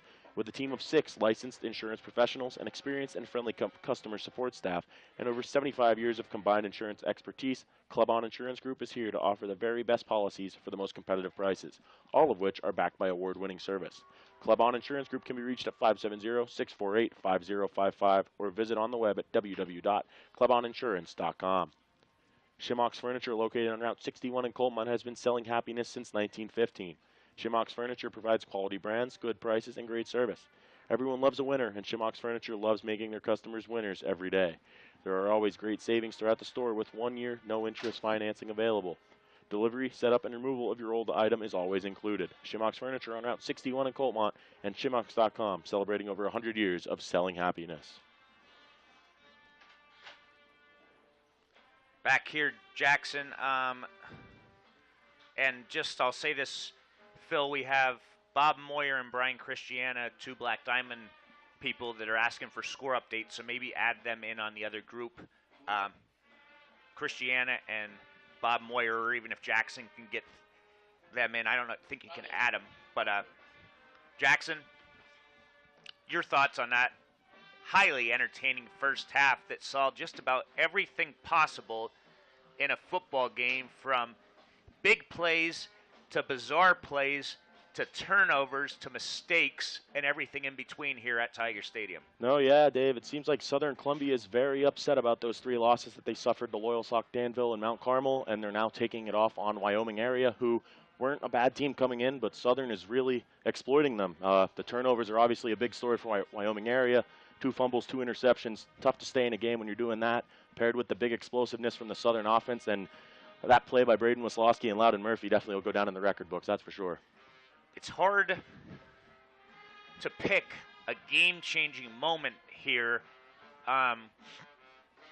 Obviously, we still have a lot of game to be played, and if it's anything like the first half, this game is far from over, even with Southern up big and going up 5 touchdowns potentially to start this third quarter. But can't count anybody out with the way this game has gone in the first 24 minutes. But Chickatano Ace Hardware game-changing moment for me has to be either the sequence where Wisłowski recovered a fumble and then went 99 yards the following play for the touchdown, or his pitch where he pitched it to Loudon Murphy for a touchdown. Again, it's just the first half, but an extra shout out to Chickatano Ace Hardware, game-changing moment. The first half-changing moment, I'll say. We haven't given one of them out as far as I can remember in the history of the Black Diamond Sports Network, but on senior night, Braden Wisloski showing why he's going to be playing major Division I scholarship football next fall. No, yeah, definitely. Braden Wisloski, a big-time player, is making those big-time plays to put Southern up big. I think another underrated game-changing moment might have been one of the first plays of the game when Jake Tuzeluski intercepted pick 6. It was a big statement by the Southern defense there, showing Wyoming Area they're here to play. Obviously, Crosley has had some success running the ball, but Southern defense has showed up, with the turnovers. So the Wyoming Area band is on the field, and we're going to take another 2-minute break on the Black Diamond Sports Network. And Bill, 95.3 other games tonight: Shikellamy at Mount Carmel Area, Nanacoke at Shamokin, and Bellefonte at Danville. The Shikellamy at Mount Carmel game is on V99.7. We'll be back in 2 minutes. Miller Gas and Oil wants to remind you that Old Man Winter is knocking at the door. Now is the perfect time to fill up for winter. For your home or business, you want high-quality fuel at a competitive price from a supplier you can trust. Count on Miller Gas and Oil to deliver. From heating oil to diesel, commercial lubricants, and hydraulic fluids, Miller's has got you covered. They offer 24-hour service for all oil customers. Call 570-644-0318 or visit millergasanoil.com. Miller Gas and Oil, family-owned and operated since 1928. R&M Disposal is a locally owned family business located in Mount Carmel. Their services include residential and commercial trash pickup for Mount Carmel and surrounding areas. They have dumpster rentals from 1 to 6 yards. Give R&M Disposal a try. They will not disappoint you. Call Maddie at 570-205-3994. R&M Disposal for trash pickup and dumpster rentals. Klasick & Associates, 101 West Independence Street, Shamokin, is a full-service certified public accounting firm. At Klasick & Associates, the goal is to serve their clients in the most professional, efficient, and cost-conscious manner possible. Klasick & Associates' overall team player approach ensures that their success is directly related to the success of their clients. Contact the Shamokin office simply by dialing 570-648-6386.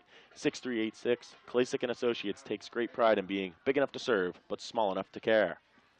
Penn's Tavern, a historical waterfront restaurant located along the beautiful Susquehanna River on Route 147 just south of Sunbury in Fisher's Ferry, promises a memorable dining experience.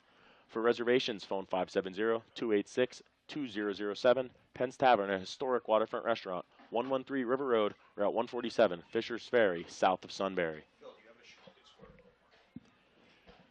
In athletics, hard work pays off. To make sure your years of hard work pays off, let Deborah Rodarmel and Joseph Springer put their overall tax and financial knowledge to work for you in planning your financial future. Be sure to stop in and see Deborah and Joe at Rodarmel Springer Tax and Financial Services, located at 4A East Mill Street in Ely'sburg, across from the Ely'sburg Fire Hall, or phone 570-672-9000. That's Rodarmel Springer Tax and Financial Services, planning your financial future. Back here from Tiger Stadium at the half, Shamokin Area leads Nanacoke 33-7. Mount Carmel Area up on Shikellamy at the half and a tighter than expected score, 28-14. Danville playing one-win Bellefonte as expected, up big. They're up 63-0. Still late in the first half of that one. And Southern Columbia next week, Jackson, plays Shikellamy. So if Mount Carmel Area is in a battle with them, I don't know if they had turnovers or anything. Obviously, a quarterback change after losing another one last week, but could be a tougher test next week than expected for Southern Columbia, or it could just be Mount Carmel Area is coming off a high and wasn't ready for this one. Yeah, it could just be a slow start for Mount Carmel and their high-powered offense, but give Shikellamy some credit. They only have one win on the year, but they're not going down without a fight against one of the state's best teams. Southern should definitely look ahead. Don't take them lightly, seeing that halftime score, but we'll have to see next week. Speaking of scores, tomorrow there's some Tigers in action as they have a handful of players contributing in big ways at the Division I level. Tomorrow at noon, it's the number 2 ranked Ohio State Buckeyes with Julian Fleming hosting Iowa. That game's at noon on Fox.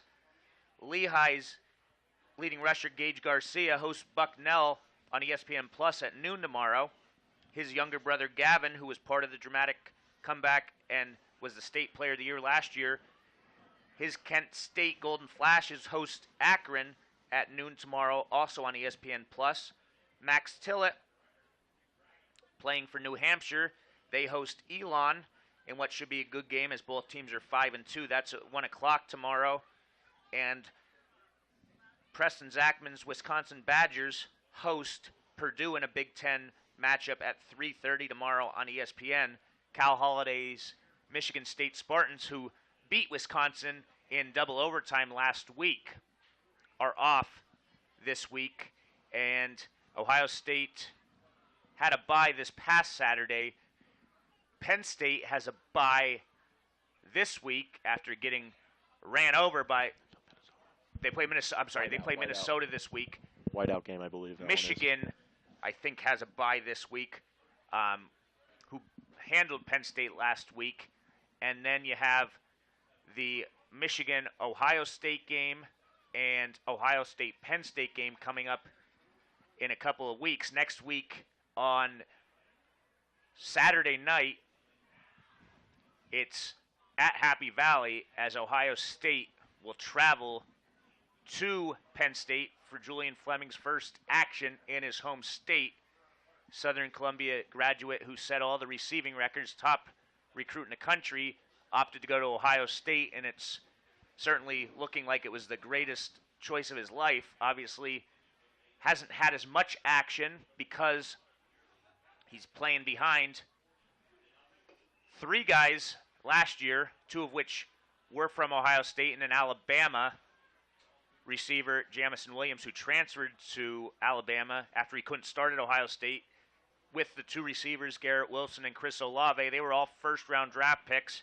Then you have Jackson Smith and Jigba, who looks to be getting back this week after missing some time. He came into this season expected to win Receiver of the Year, so he's going to be a high draft pick. He has two other future NFL players in Marvin Harrison Jr. and Ibuka. So with Julian Fleming, who hopefully the injuries which have unfortunately shortened his career thus far, he's been healthy and produced with 5 touchdowns this season. So it's the toughest place to play at receiver, but the best place to play as well. No, yeah, if you're having a first-round NFL quality draft pick and Jamison Williams transfer away from your program just to get more playing time, you know you're pretty deep at the position. Obviously, Julian Fleming has suffered with some injuries. Hopefully those are behind him. Hopefully he can put himself on the radar becoming a first-round NFL draft pick. So as the band is off the field, we'll take our final 2-minute break of this first half. Looking to pick up a Tiger t-shirt or Shamokin area hat? We'll stop in at Pretty Petals in Paxinas and check out their new merchandise, now carrying Southern Columbia Tiger and Shamokin Indians apparel. While you're there, grab a booty-full arrangement for fall or one of our unique gift items for yourself or a friend. Check their Facebook page, Pretty Petals by Susan in Paxinas, for some photos and sales. And as always, shop local, shop small. Pretty Petals in Paxinas. Check out Deadeye Daddy's Joke of the Week on Instagram at DinoAnskis_. PBS Beverage in Paxinas and owner Steve Tahansky are proud supporters of Southern Columbia football. His great price is making an easy decision to stop in and pick out from a variety of your favorite selections. With an easy-to-get-to location on Route 61 between Elysburg and Shamokin, there isn't any other choice than PBS. Check out their Facebook page for deals and hours of operation throughout the week. Call the store at 570-648-8080 for any additional details. Steve Tahansky, alum and supporter of Tiger football. If you aren't already a customer, become one.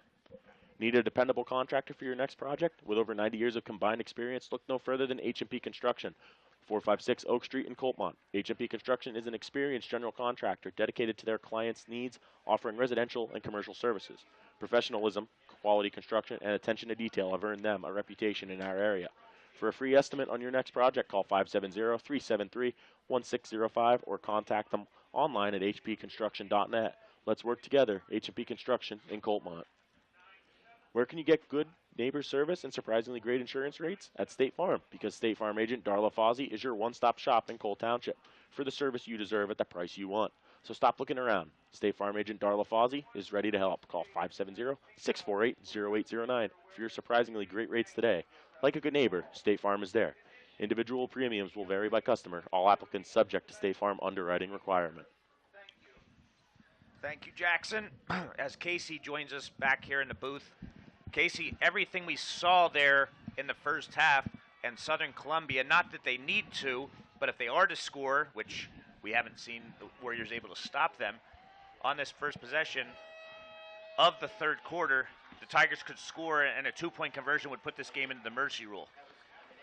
It's interesting, Dave, because as you watch this game, it doesn't feel like a mercy rule game. It feels like it's been has really been able to slow down the rushing attack. As we know, I mean, both teams came in with a great rushing attack, but the difference in the game has been the turnovers. Wyoming turning the ball over 3 times. 4 times. Pick 6, multiple turnovers in the red zone. That's been the difference. It's allowed the Tigers to get a big lead here, and getting the ball here to start the second half, able to put this thing into the mercy roll. You got to think this Wyoming team going to come out with everything they got here to try to get a stop. Crossley, the standout running back for Wyoming, nearing. Dave, is he over 200 yards, or is he right at it? He was actually lost a couple yards his last carry, so I have him at 196 on 19 carries. 196. He's having a phenomenal game, and this entire Wyoming offense, I mean, they've when they're not turning the ball over, they've been lethal, but somehow only 14 points to show for it. Offensively, Braden Wisloski, in a program with as rich in tradition as the Southern Columbia one, to set the single-play rushing yard record, 99 yards to the house, and then maybe even a better play than that. The following drive, pitching the ball to Murphy as he's about to go down. Murphy takes it to the house for a touchdown. We've seen just about everything here tonight, folks. It's been one heck of a ball game. We mentioned, Casey, about how the Tigers were rotating defensive tackles in. Big Adam Barnes is out in street clothes here talking to his parents with a sling on his arm, and then Landon Koch came in and did a good job. So another injury, obviously it appears for the Tigers. Just seems like every week somebody gets hurt. But you talk about the success running Crossley has had. Although Crossley's ran for almost 200 yards, Southern Columbia has more rushing yards. Southern Columbia's rushed for over 300 yards in the first half. It's just been spreading the wealth as Wisloski's over 100, Murphy's over 100, Madden's one carries a touchdown, Biermoss has a touchdown. So on just 10 rushing attempts, Southern Columbia's scored on 5 of them. Is that the stats? 10 carries over 10 that carries. many? Yeah, I mean, it meets the eye. I mean, Wyoming, with all due respect, hasn't even remotely slowed down the Tigers' rushing attack. They've done whatever, whenever they wanted, all over the football field, getting 4 different ball carriers involved. They're going to get the ball here to start the second half, and like you touched on right before I joined back in, they're going to look to put this thing in the mercy roll, which is hard to believe, but I mean, you look at Crossley, he's averaging over 10 yards a carry, which is great. I think he's done everything he can tonight. But I mean, what else could you do? Southern Columbia is averaging over 30 yards per attempt. That's remarkable. Another pooch kick as Madden gets it to his side of the field. He's across the 40. He's going to be brought down in Wyoming area territory at about the 49. So excellent field position here for Southern Columbia as they look to put this one into the mercy rule here to start the third quarter. And even on that return there, Dave, it looks like the Tiger ball carriers' speed with the ball just might be a little bit too quick for this Warrior defensive front. You got to sell out here if you're coach Randy Spencer and the Wyoming Warriors. If you're going to want to hang in this one, you certainly proved you can move the ball up and down the field. You got to get the ball back. You got to get a couple stops. I think at this point, obviously, Wise without a completion. Obviously, they had a 2-point conversion, but not that one to Chrisman. Okay. Yeah. One so completion. 1 for 4. I think you got to make, nonetheless, I think you got to make the passing game beat. You sell out to try and stop the run here. Yep. First one's Biermoss, and he gets a healthy 7 yards on his first carry of the third quarter. But I'm with you, Casey. You sell out if you're on defense, but offensively, I think you try and mix the passing game in here just to get the offensive passing game to a point where other teams need to respect it, and for, at the very least, just confidence in the quarterback, the pass blocking, and the receivers. So it's second down and a long 3 here as the handoff goes to Madden, and he's going to get enough for a first down. He picks up 5 on the play. Sweep off the left side there to Madden. Nice job by that left side of the Tiger offensive line. It's been well documented throughout the year by us and numerous people. The Tigers have struggled running to the left side of formation. Nice to see there the Tigers picking up a big first down to open the second half off the left side. Madden picking up a Tiger first down. At the half, Troy and Loyal Soccer tied at 14 apiece. Wow. So that could be a heck of a semifinal game between Southern Columbia and the Trojans of Troy, as the Tigers have it first down. Handoff to Wisłowski, and he's going to be bottled up. Tries switching field, gets out of one tackle, out of two. He has 4 guys on him, and that's about as impressive of a 7-yard run as you're going to have. You took the words out of my mouth, Dave. I think it's one of the better, I think I'm going to give him 7 on the play yards you're ever going to see. They tried to run the counter back to the left. Wisłowski obviously typically runs right. They tried to counter him back left, blown up completely in the backfield. He makes a couple guys miss, drags a couple guys with him, and gets positive yards on first down, setting up second and very manageable here. The whole playbook open for Coach Roth and this Tiger offense. 2nd and 3, just outside the 30 with 10 minutes to go in the third quarter. Handoff's going to go to Wisłowski. He's going to have the first down inside the 25, the 20. Nice move. He's inside the 10, the 5, and a touchdown from 31 yards out for Braden Wisłowski. They run motion there to the sweep to Wisłowski, coming back to the right. He sees the cutback lane, up the middle, makes a man miss, kicks it back. Nobody going to catch him.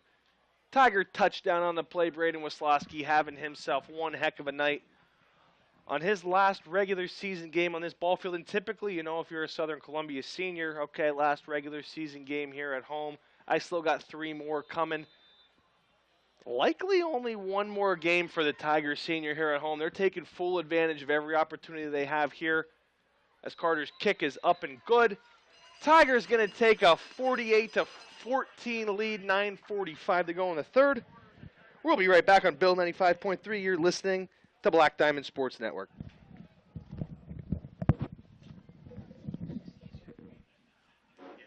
The Kaiser Brothers are ready to get you into the perfect new vehicle. They have the area's largest selection of Jeeps, Renegades, Wranglers, Grand Cherokees, and more. Or take your pick from a full lineup of light and heavy-duty Ram trucks, including 4500 and 5500 chassis. No matter what vehicle you're looking for, the Kaiser Brothers on Route 405 in Muncie and Route 11 in Danville is where selection and service equals satisfaction. So the Tigers kick the extra point there. Little surprising, Casey. I thought Coach Roth would go for 2 there to try and put this game into the mercy rule. David, it doesn't just. I'm surprised as well, and I think a normal fan, it just doesn't seem to fit Coach Roth's MO to go for 2 and try to. I got to get this to the mercy rule. He's comfortable with the way his team's playing. He trusts his team to close this one out. And a man that's been in more mercy rules than probably anybody in Pennsylvania high school football history, he doesn't need to go get 1 more. He's going to just rely. He wants to see his first team get more reps the way it is. He's not concerned about getting out of this one. His team needs reps. The team, you just brought up the Troy score. Obviously, they're going to face some stiff competition in the District 4 playoffs, some of the stiffest. Certainly, when you cut balance of play, some of the best games you're probably going to see in recent memory in the district playoffs. You got to get this first unit ready for the matchups ahead. So the Warriors will have it. 1st and 10 as Crossley's in the Wildcat, and he's going to keep it up the middle. And not much doing there. Good job by the interior of the Tigers line as he picks up. He's still going to get 4 yards, so that puts him unofficially at exactly 20 carries for 200 yards, and they started at the 20-yard line, and one of the loudest applauses I've ever seen for a kicker on a kickoff. Tigers fans gave Isaac Carter a round of applause because he darn near kicked that out of the back of the end zone on that kickoff. So the only reason I brought up, Casey, about that, I agree with everything you're saying. I just thought maybe Coach Roth, with all the injuries, to try and preserve the injuries, but you can't look at it that way. So Crossley breaks 1 tackle, breaks 2 tackles. He's across the 30. He's across the 40, knocked out of bounds at the 44-yard line. So another 20 yards there for the Wyoming Area junior. Well, plain and simple, Dave, Aaron Crossley is one of the best running backs you're going to see point blank throughout the entire season. I don't care if you go to the district playoffs, state championship. We've seen dozen state championships, 20 appearances. he's as good as it gets. I mean, the man is breaking multiple tackles every time he touches the ball, and he, even down here, 48-14, he's not going to stop running hard, I promise you that. This is Crane up the middle, and he takes it in to Tiger territory as he's going to pick up 6 on the play, maybe 5. It's going to bring up second down, and we'll call it 6, 2nd and 4 with 8:40 left in the third quarter. Tigers leading 48-14. And just quickly to touch back on your point about, maybe going for 2 to get the mercy rule, preserve your starters. I think you have to walk that balance, and I think the line that Coach Roth is clearly saying, obviously you don't want anybody to get hurt, but I need to see my kids play some football here. Yep. Prove something against a very competent and explosive Wyoming team. It's a great test for the defense that Coach Roth publicly challenged this week. He said he needs to see more out of his defense in all 3 of their losses this year. He felt that the run defense of the Southern Columbia Tigers has not been up to par to what this program and this tradition expects and what is going to be necessary to make a deep run, as has become a custom. I think it's a great test here, and why not leave him out here? Why not let him get all the work they can against Aaron Crosley, who is certainly going to be an all-stater this year. He's a superstar. Let him get the work against this kid. Yep. And it's Crane again up the middle.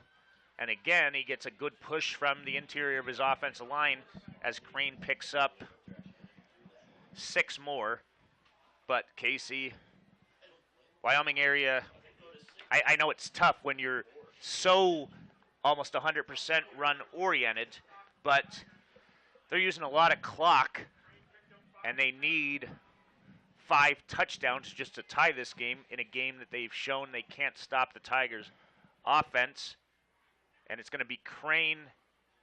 Do we have a fumble there? I think we do again. It's going to be recovered by Wyoming Area. This time it was on the handoff. Well, and you said it, Dave. I mean, what do you really do if you're Wyoming? You're down 5 touchdowns.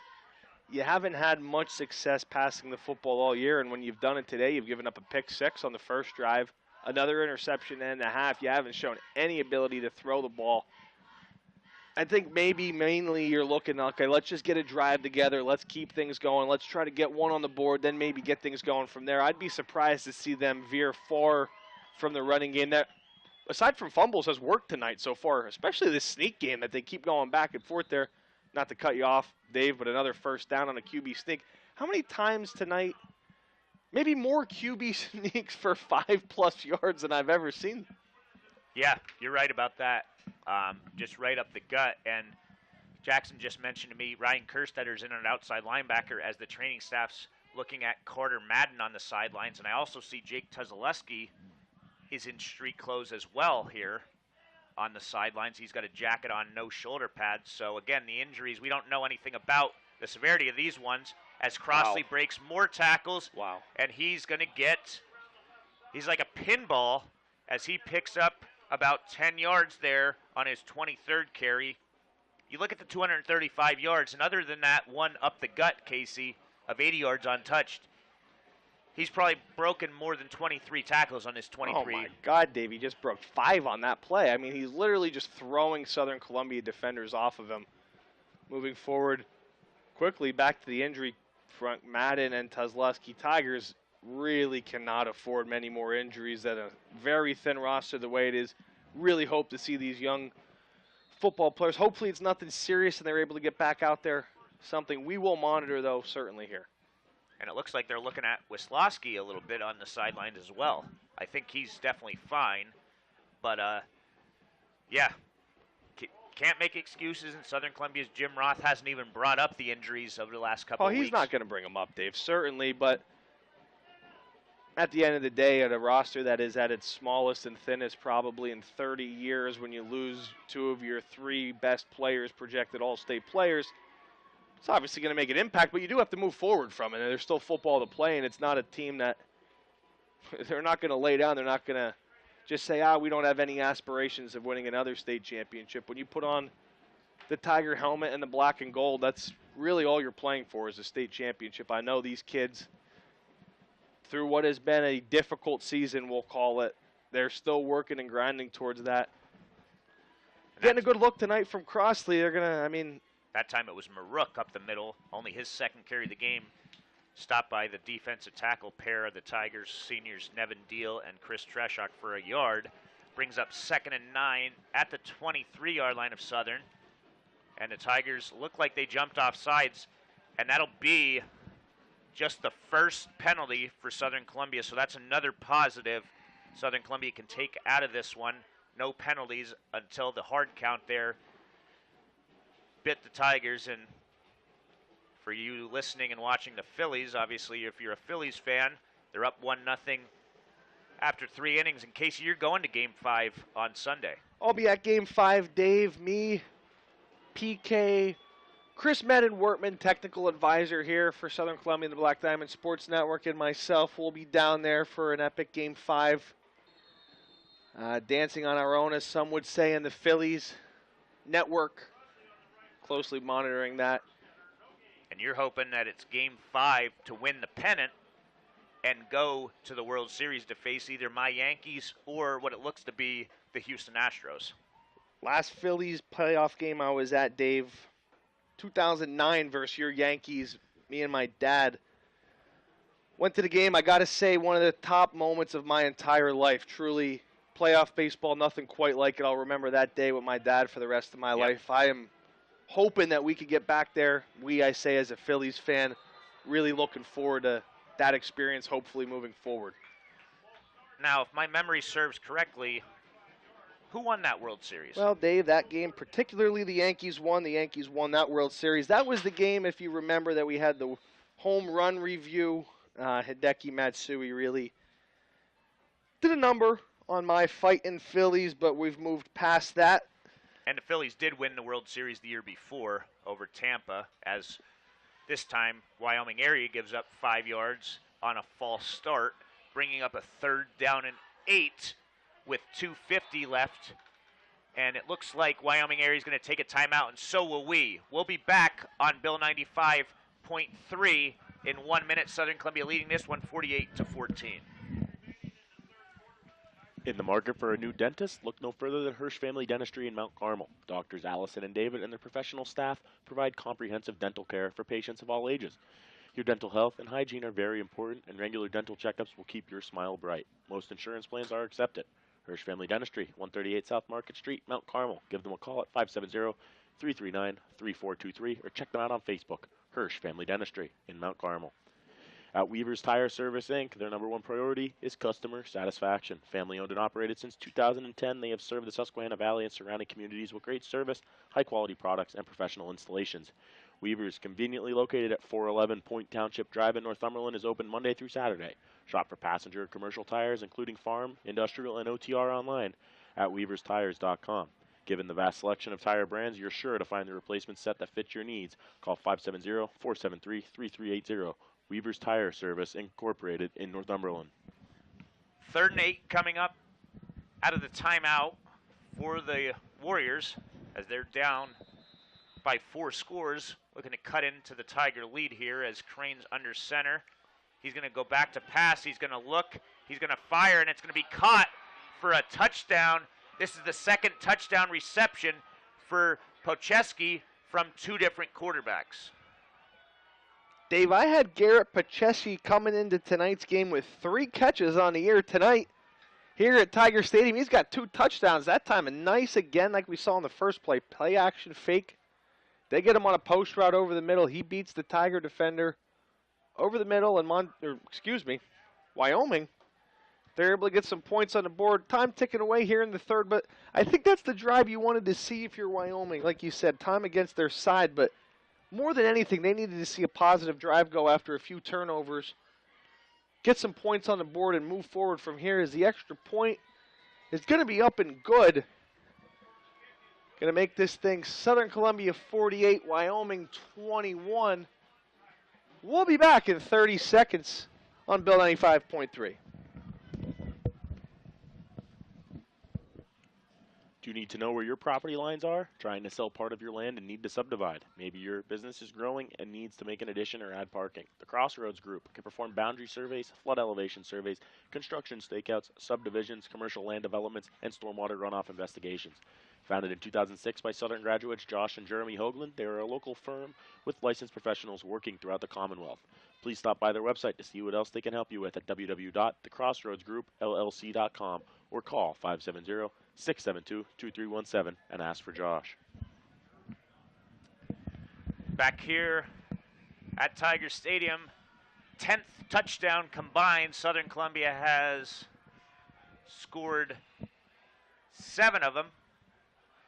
Wyoming Area just scored for the 3rd time. That's their first touchdown since scoring twice in the first quarter. So you mentioned it, Casey. Keep your starters in. And this game, although it would be a heck of a comeback, is not over yet. Another pooch kick. We'll see who gets their hand on it this time. It appears to be Carter Madden. He's across the 40. He's going to be across the 50, the 40, the 30, the 20, and he's finally knocked out of bounds right at about the 20-yard line. A nice return again by Madden. So no matter where they kick the ball, the Tigers have an answer no matter who gets their hands on it. Yeah, nice job, the reverse field there by Madden. Quickly to note, Dave, I know obviously it would be one heck of a comeback for this Wyoming team. To come back and make this a ball game. Last time these two teams played, I would say one of the best comebacks I've ever seen, obviously by Southern Columbia at that time, but comeback's nothing short. In this matchup between these two storied teams, Southern Columbia starting inside the red zone here. Wyoming going to need to make a stop if they want to make a comeback happen. Slosky goes in motion, handoffs up the middle to Biermoss. He's running nicely to about the 13-yard line to pick up 6 yards. Good blocking there up front as Biermoss picks up 6 on his 5th carry of the evening. Yeah, nice job by Biermoss there just to follow his blockers. Shout out the interior of that line. Robert Long in now for the Tigers at center. Bremingen and Horton at guards. Sherrow and Treshok at the tackles. Biermoss following blockers, picking up a nice 6-yard gain on first down. 2nd and 4 from the 13. Under 2 minutes to go in the 3rd quarter.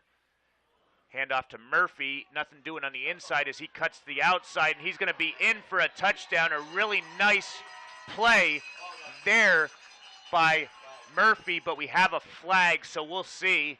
Murphy was supposed to take that up the A gap. Nothing doing there, and he bounced backwards and scored, but there's going to be a hold against Southern Columbia. Couldn't see who the hold was here from our vantage point. So I'm just going to talk about that run by Loudon Murphy. It's not going to go for anything in the stat book, but quite an impressive run. Like you said, bounces it from the A-gap, Dave, outside. One cut back inside, makes 2 men miss. Takes it in for the end zone. We've seen, as the season's progressed, Loudon has made a lot of plays happen on the offensive side of the ball and on special teams for that matter. He's a fine player for the Tigers.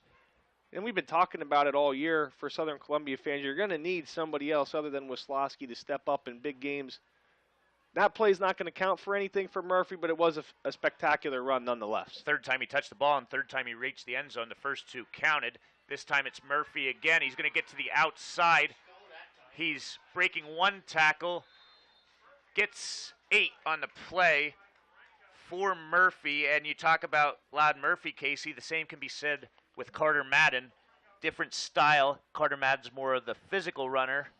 And his return game has been impressive. He's the one that got him to the 19-yard line, bringing up the scoring chance. But Southern Columbia has a 3rd down and 3 here from their 13 as Biermoss is going to get close to first down yardage. We'll see if he has it. He trips up there inside the 10. He does pick up a 1st down and goal as the ball spotted at the 8-yard line. Looked like he slipped up there. Nice job filling the running lane there by strong safety Michael Crane. He's played a lot of quarterback tonight for the Warriors. He does come into tonight's ball game with 22 tackles, 2 picks, 2 pass defenses, and a fumble recovery. He sort of does it all for this Warrior defense. That time able to get Biermoss touchdown. Not before a 1st down, however. Handoff to Biermoss, and nothing doing there. A good play there by Crossley, who comes in leading the team with 47 tackles, Casey. So he's showing that he's not just an offensive star, but a sound defensive player as well. Yeah, he came in 8.5 tackles for loss on the year. He's going to get another one on that play, I believe. Nonetheless, very nice play by Crossley, bursting through the line, bringing down Biermoss. And that's going to do it, Casey. After 3 quarters, Southern Columbia 48, Wyoming Area 21. We'll be back to bring you the 4th quarter in 1 minute. Your first stop for new appliances for your home should be Chickatano Ace Hardware, 27 North Oak Street, Mount Carmel, where they specialize in name brand appliances. The staff has years of experience in the appliance industry. What that means for you is a knowledgeable salesperson and reasonable prices.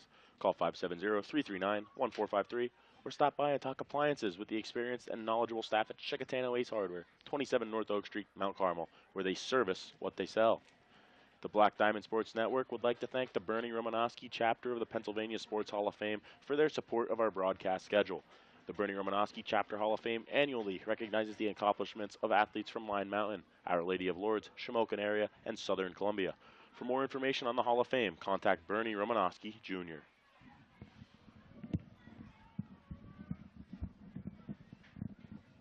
So it appears 1-1 game in the bottom of the 4th, top of the 4th, I should say, with 2 outs as the Padres have scored to tie this game. But the game we're calling here, start of the 4th quarter, it's 2nd and goal from the 11-yard line for the Tigers, as Wisłowski and Murphy in there as the halfbacks, Biermoss the fullback. Murphy's coming in motion. He's going to get the handoff, uses some patience trying to find a hole, cuts back to get it inside the 10. He picks up 3 on the play. And Casey, for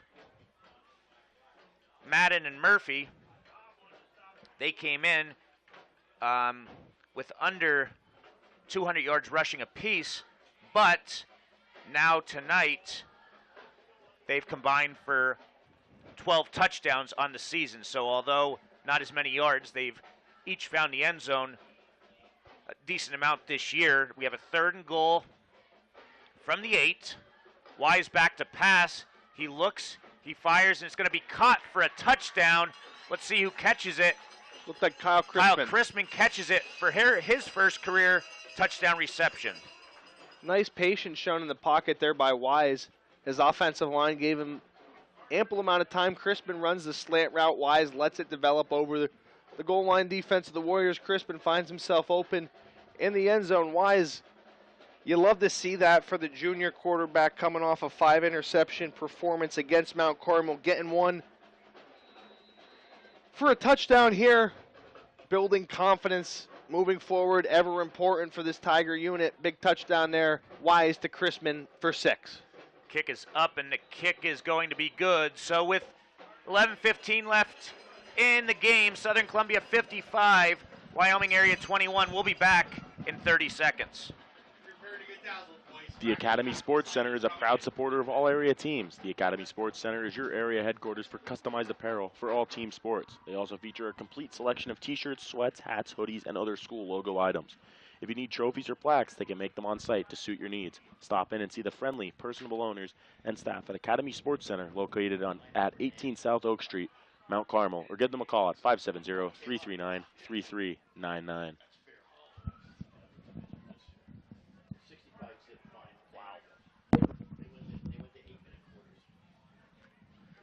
So Danville won 65-0 over Bellefonte, and they went to 8-minute quarters to get that game over with as quickly as possible. Obviously a long distance for Bellefonte to travel to get thumped like that, but Danville remains unbeaten as Carter's kick is going to be returned from the 1 by Pacheski, and he gets upended inside the 20 by Colden Bloom. If you're Montoursville here, I'm not sure you're really going to be able to, excuse me. I'm looking at the team, Dave, and they do have Montoursville colors. I've known I've said it multiple times tonight. It is Wyoming. I apologize to the Wyoming Warriors fans listening. Nonetheless, I think you just want to get, again, more positive game script, more positive yardage going here. Probably not going to get back into this one here. Probably a deficit that's just a little bit too large to overcome, as the Tigers' second unit on defense is into the game here now. It does look like Montoursville primarily In fact, I would say entirely has their first unit on the field. If you're Crossley, hey Dave, you're starting inside. How many yards does he have? He's starting at 236. Well, he's starting at the 10. If he busts a 90-yarder here, he could be looking at his third straight 300-yard game. So, handoff that time against the Tiger reserves. Goes to Crossley, and he picks up 5. Warriors started at the 10-yard line because of a holding penalty. So Crossley now 25 carries, 241 yards. And just to jump in, Dave, I have a score update to provide. Loyalsock now leads Troy 28-21. Obviously a game Tiger fans are keeping an eye on. And at this point, it seems to be, as Crossley takes it up for a Warrior first down, the Southern Columbia-Troy game seems to be almost inevitable at this point. Troy undefeated on the season coming into tonight's matchup. They're hanging tough with Loyalsock. I know it's tough to tell from down here in Southern District 4 exactly what teams in the northern tier maybe have, what they don't have. You don't see a lot of them. Hanging tough with the very capable Loyalsock team. That Troy team is no joke, I believe, Dave. Yeah, that should be an exciting one as the handoff goes to Crossley. He breaks a couple more tackles near another first down, and I think he has it. Yes, he does. He takes it for 11 more, so he's up to 263 now, Casey. Yeah, and a nice opportunity here for the Southern Columbia second unit playing against a premier running back in the state in Crossley.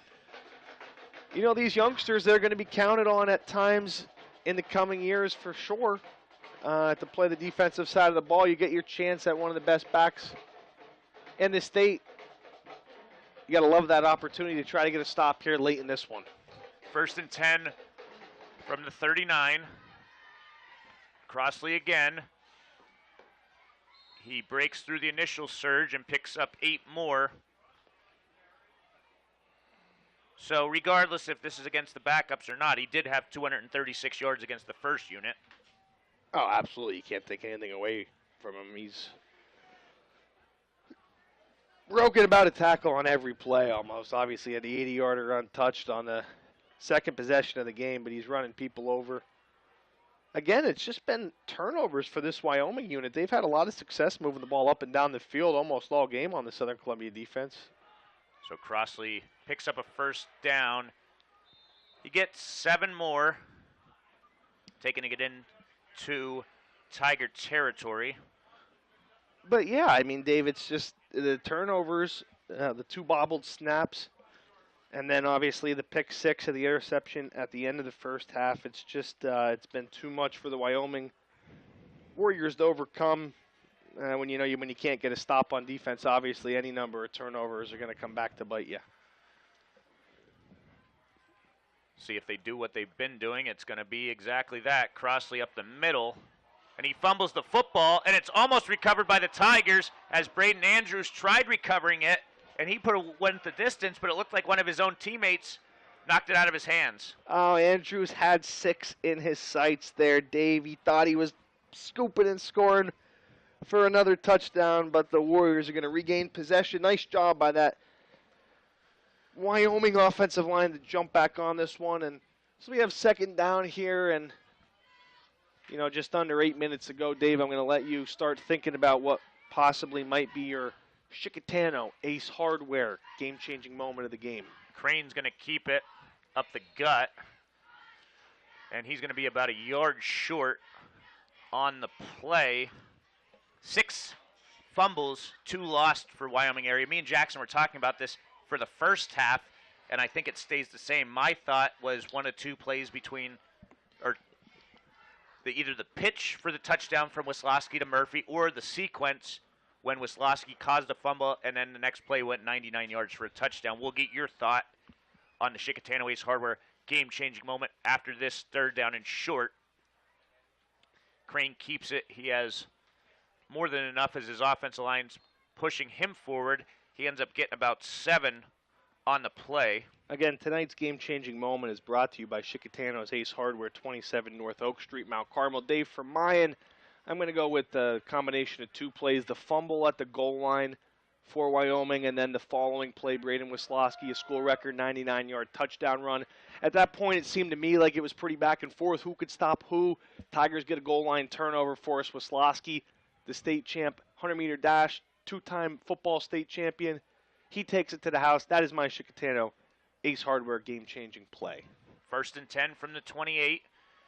Crossley up the gut. He's inside the 20, and he's going to get 11 more to put him at 31 carries now for 290 yards. Yeah, Dave, and the staff at Chickatano Ace Hardware averages 40 years of experience in the appliance industry. Call 570-339-1453 or stop by and talk appliances with the experienced and knowledgeable staff at Chickatano Ace Hardware, 27 North Oak Street, Mount Carmel, where they service what they sell. 1st and 10, 6 minutes to go in this game. Handoff goes to Crossley, and pretty good job there by the Tiger defense, holding him to pickup of 3. We'll only give him 2, actually. Yeah, nice job there by Brayton Longer getting a chance at the defensive tackle spot. Honestly, a nice job by this Tigers second unit here. Of course, you know, the Warriors are going to get some yardage here. Aaron Crossley's going to move the ball down the field, but nothing's been easy so far against this second unit for the Tigers.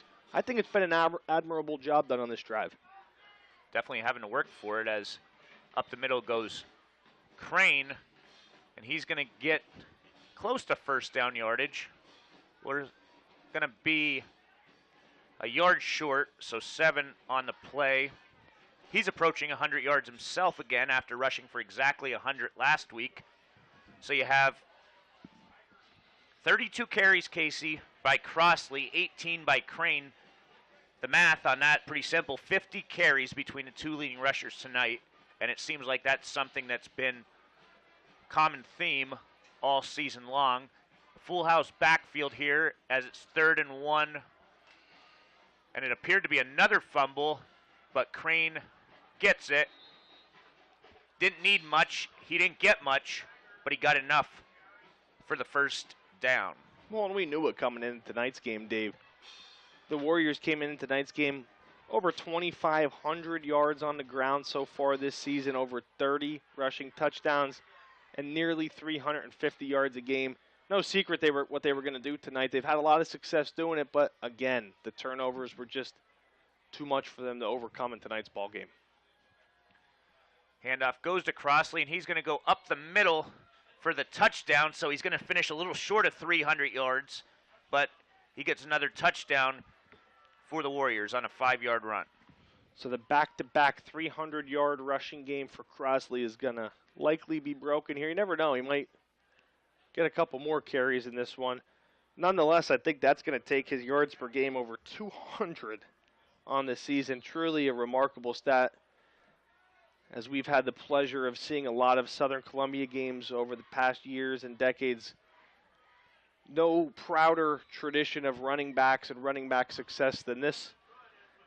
And it's still astonishing to see a young man over 200 yards a game this late in the season. So we're going to take another 30-second break, and Tigers are going to look to close this one out on offense, leading 55-28. Do you suffer from neck, back, or shoulder pain? Do you experience pain, numbness, or tingling in your arms or legs? Is your lifestyle hampered by headaches? If so, you could be like tens of thousands of other people who have found relief from these and other ailments through chiropractic care. Give Dr. Philip Manny of the Manny Chiropractic Clinic, 44 North Market Street in Shamokin a call at 570-644-2225 to schedule your appointment. Most insurance is accepted, including auto and workers' compensation. That phone number again is 570-644-BACK. Back here as Wyoming Area gets set to kick it off. Now, Wyoming did go 90 yards on that drive, Casey, but I agree with what you said. It was against the Tigers' backups, and they did an admirable job. It took Wyoming Area 7 minutes and 4 seconds to get into the end zone, so good experience at the very least for Southern Columbia's younger players. Well, it's definitely great experience, and it's a a second unit that a lot of these kids are going to be relied on in the coming years. Obviously, even in the first unit, still trying to find guys to play all over the field. As the kickoff is received. Elijah Madera, one of the seniors on senior night. First year he's played football, so he gets into the box score on a kick return, and it appears there's a Wyoming player down, which you hate to see in a game that's out of reach. We're going to keep it here. So, Casey, looking at next week, Southern Columbia plays Shikellamy, a team that they certainly should beat. But in the first half, Mount Carmel was only leading them 28-14. Yeah, a Shikellamy team that's proven tonight, as well as all year, that they could battle. Obviously, Southern Columbia going to be prohibitive favorites in that one. But I think also at this point, if you're a player on a Southern Columbia team, you can't, it's not as years past might have been where you walk in, okay, we're going to beat this team 50-0, 60-0. You have to go out and prove it every single game. You can't overlook any opponent ever, and I'm sure Coach Roth and his staff would say that to whether it be Julian Fleming, Cal Halliday, Gage Garcia in that unit, Henry Hynoski, Josh Marks in that unit, you name it, one of the number of great teams. They would never overlook an opponent.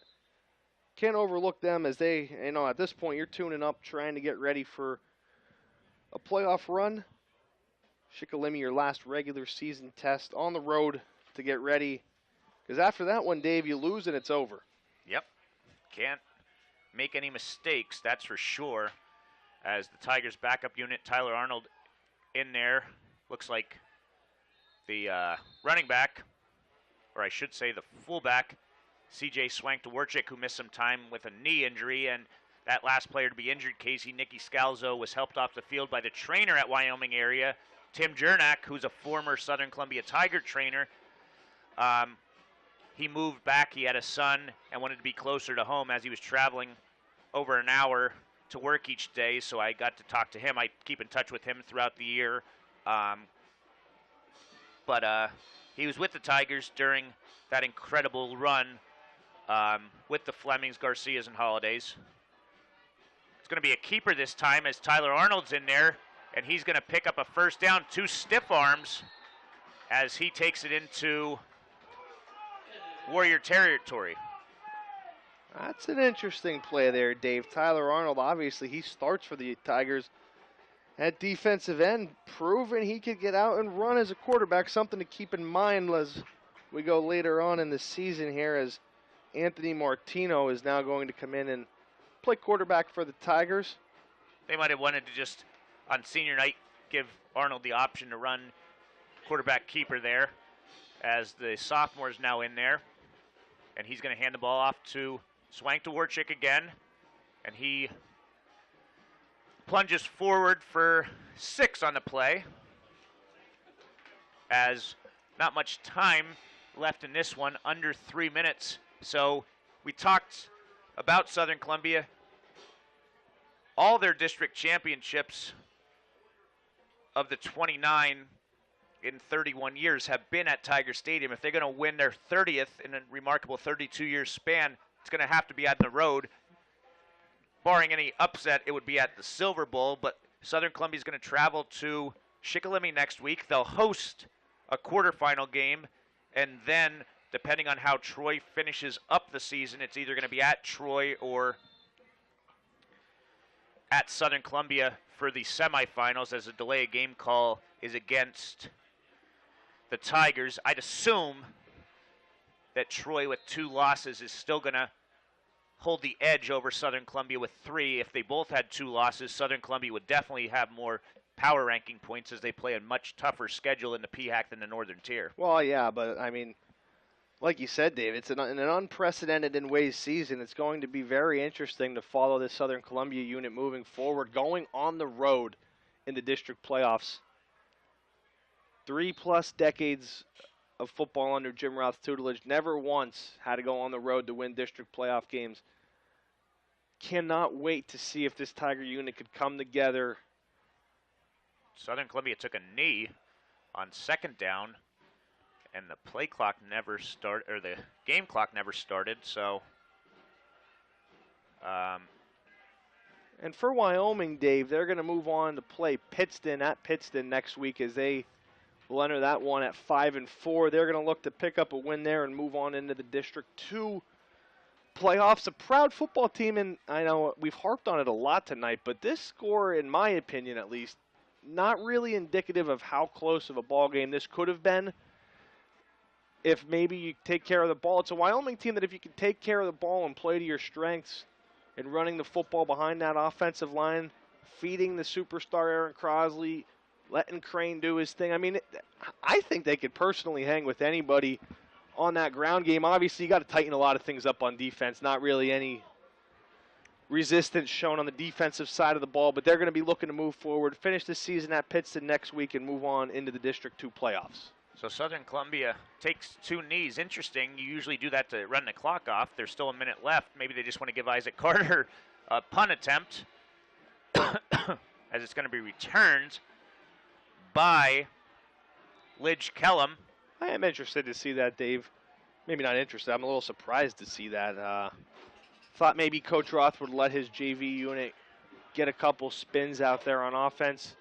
And just to provide an update for those of you still listening to us, Troy has now taken the lead over Loyalsock 31-28. Detroit Trojans from District 2. District 4. District 4, the northern tier. I'm sorry. Getting carried away here. District 2 is Wyoming area, so I can definitely see. Yeah, they're up north. And regardless, certainly proving to be a very formidable foe looming for this Southern Columbia Tiger team. That could be a heck of a game next week as they'll play Canton, who's #1 ranked team in single A. And as it is anarchy here in the booth, what I was actually about to break in and say to those of you still listening with us, 1, we thank you. 2, the Philadelphia Phillies have now taken a 3-1 lead at Citizens Bank Park. And Dave, I think that's going to do it here from Tiger Stadium. It's going to do it. Final score, Southern Columbia 55, Wyoming Area 28. And we're going to take a 2-minute break, and then Casey and Jackson will close this out as I go down to do my interviews for my news item, Press Enterprise, and PA Football News articles.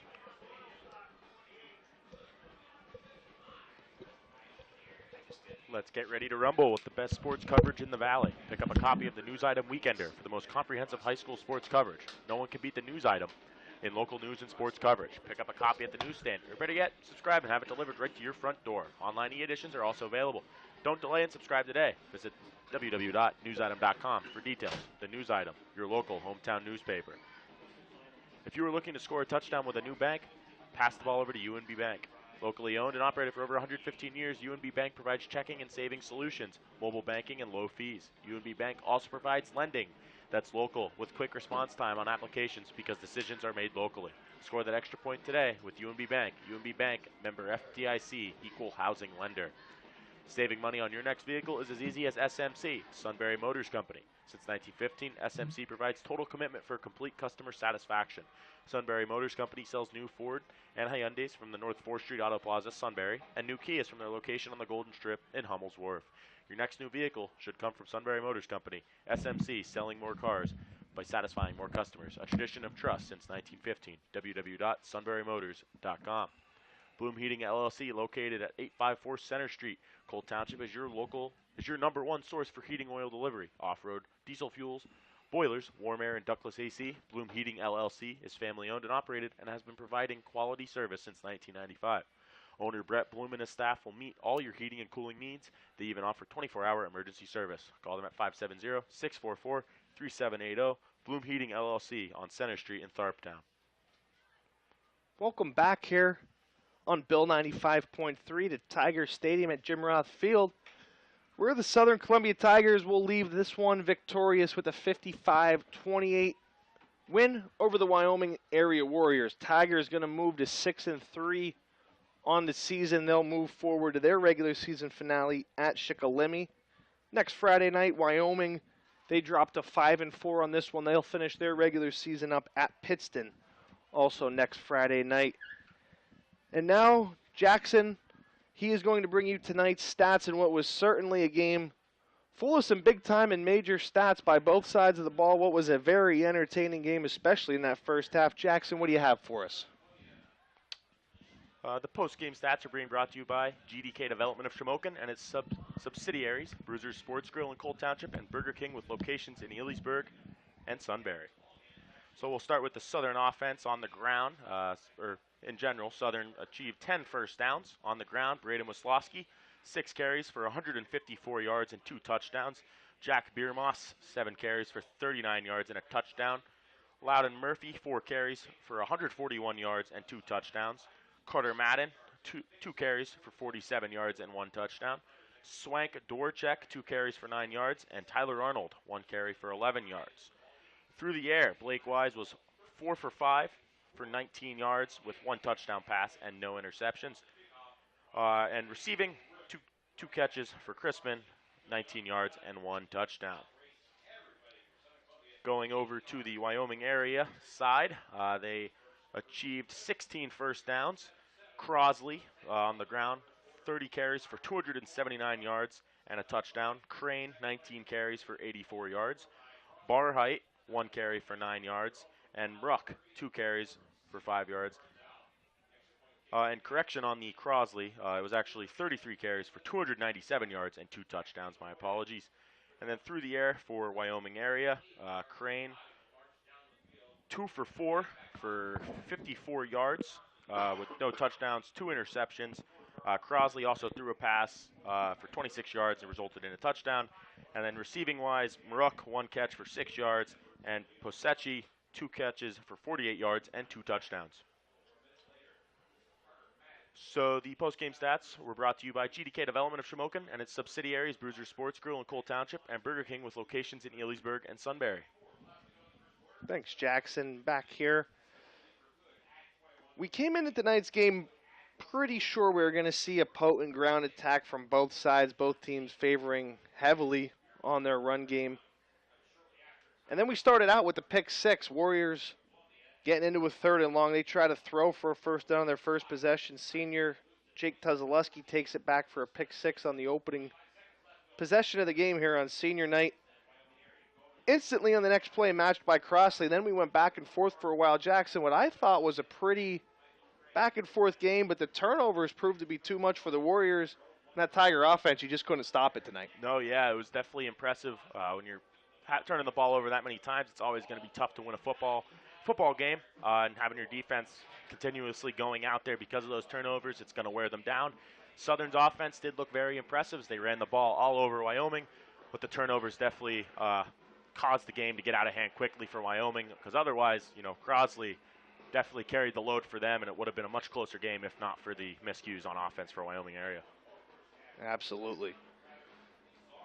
As the Southern Columbia band plays the alma mater, Wyoming area huddles at midfield. They look to move on next week. We're going to leave you first. Loyalsock has now taken the lead 36-35. That is certainly, appears to be from our score watching, an instant classic being taken place between Loyalsock and Troy. Southern Columbia, it appears to be on a collision course with Troy in round 2 of the district playoffs. But first, next week, they travel to Shikellamy. You can catch that game on V99.7 here on Bill 95.3. You can catch one of the greatest rivalries in high school football, Shamokin at Mount Carmel. For the Cold Bucket, Shamokin looking to get off the schneid and pick up their first win in over 2 decades in that game. For our play-by-play announcer, Dave Fegley, currently on the field conducting interviews. I'm Casey Savitsky. For Jackson Purnell, for our CEO, Phil Manny, this is us signing off from Bill 95.3. Thanks for listening. Catch us next week.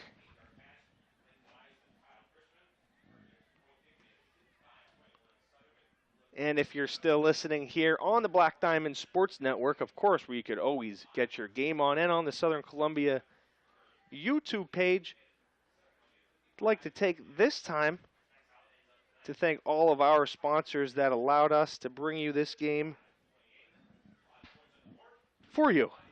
DW's, Kelsey's, Deli and Hoagies, Lisa Lebo, EasternPAFootball.com, SCATigerFootball.com, The News Item, Klasick and Associates, Shimox Furniture, Academy Sports Center, the Manny Chiropractic Clinic, Sunbury Motors, Penn's Tavern, Rhode Armor Springer Tax and Financial Services, Bloom Heating LLC, Pretty Petals and Gifts by Susan, Best Cleaners, UNB Bank, PBS and owner Steve Tahansky, State Farm agent Darla Fozzie, Dead Eyes Deddies Joke of the Week on Instagram, Little Village Primitives, the Kaiser Brothers, the Klebon Insurance Group, 426 West Valley Avenue, Elysburg, R&M Disposal, Miller's Gas and Oil, the Bernie Romanowski Hall of Fame, Hirsch Family Dentistry, Weaver's Tire Service,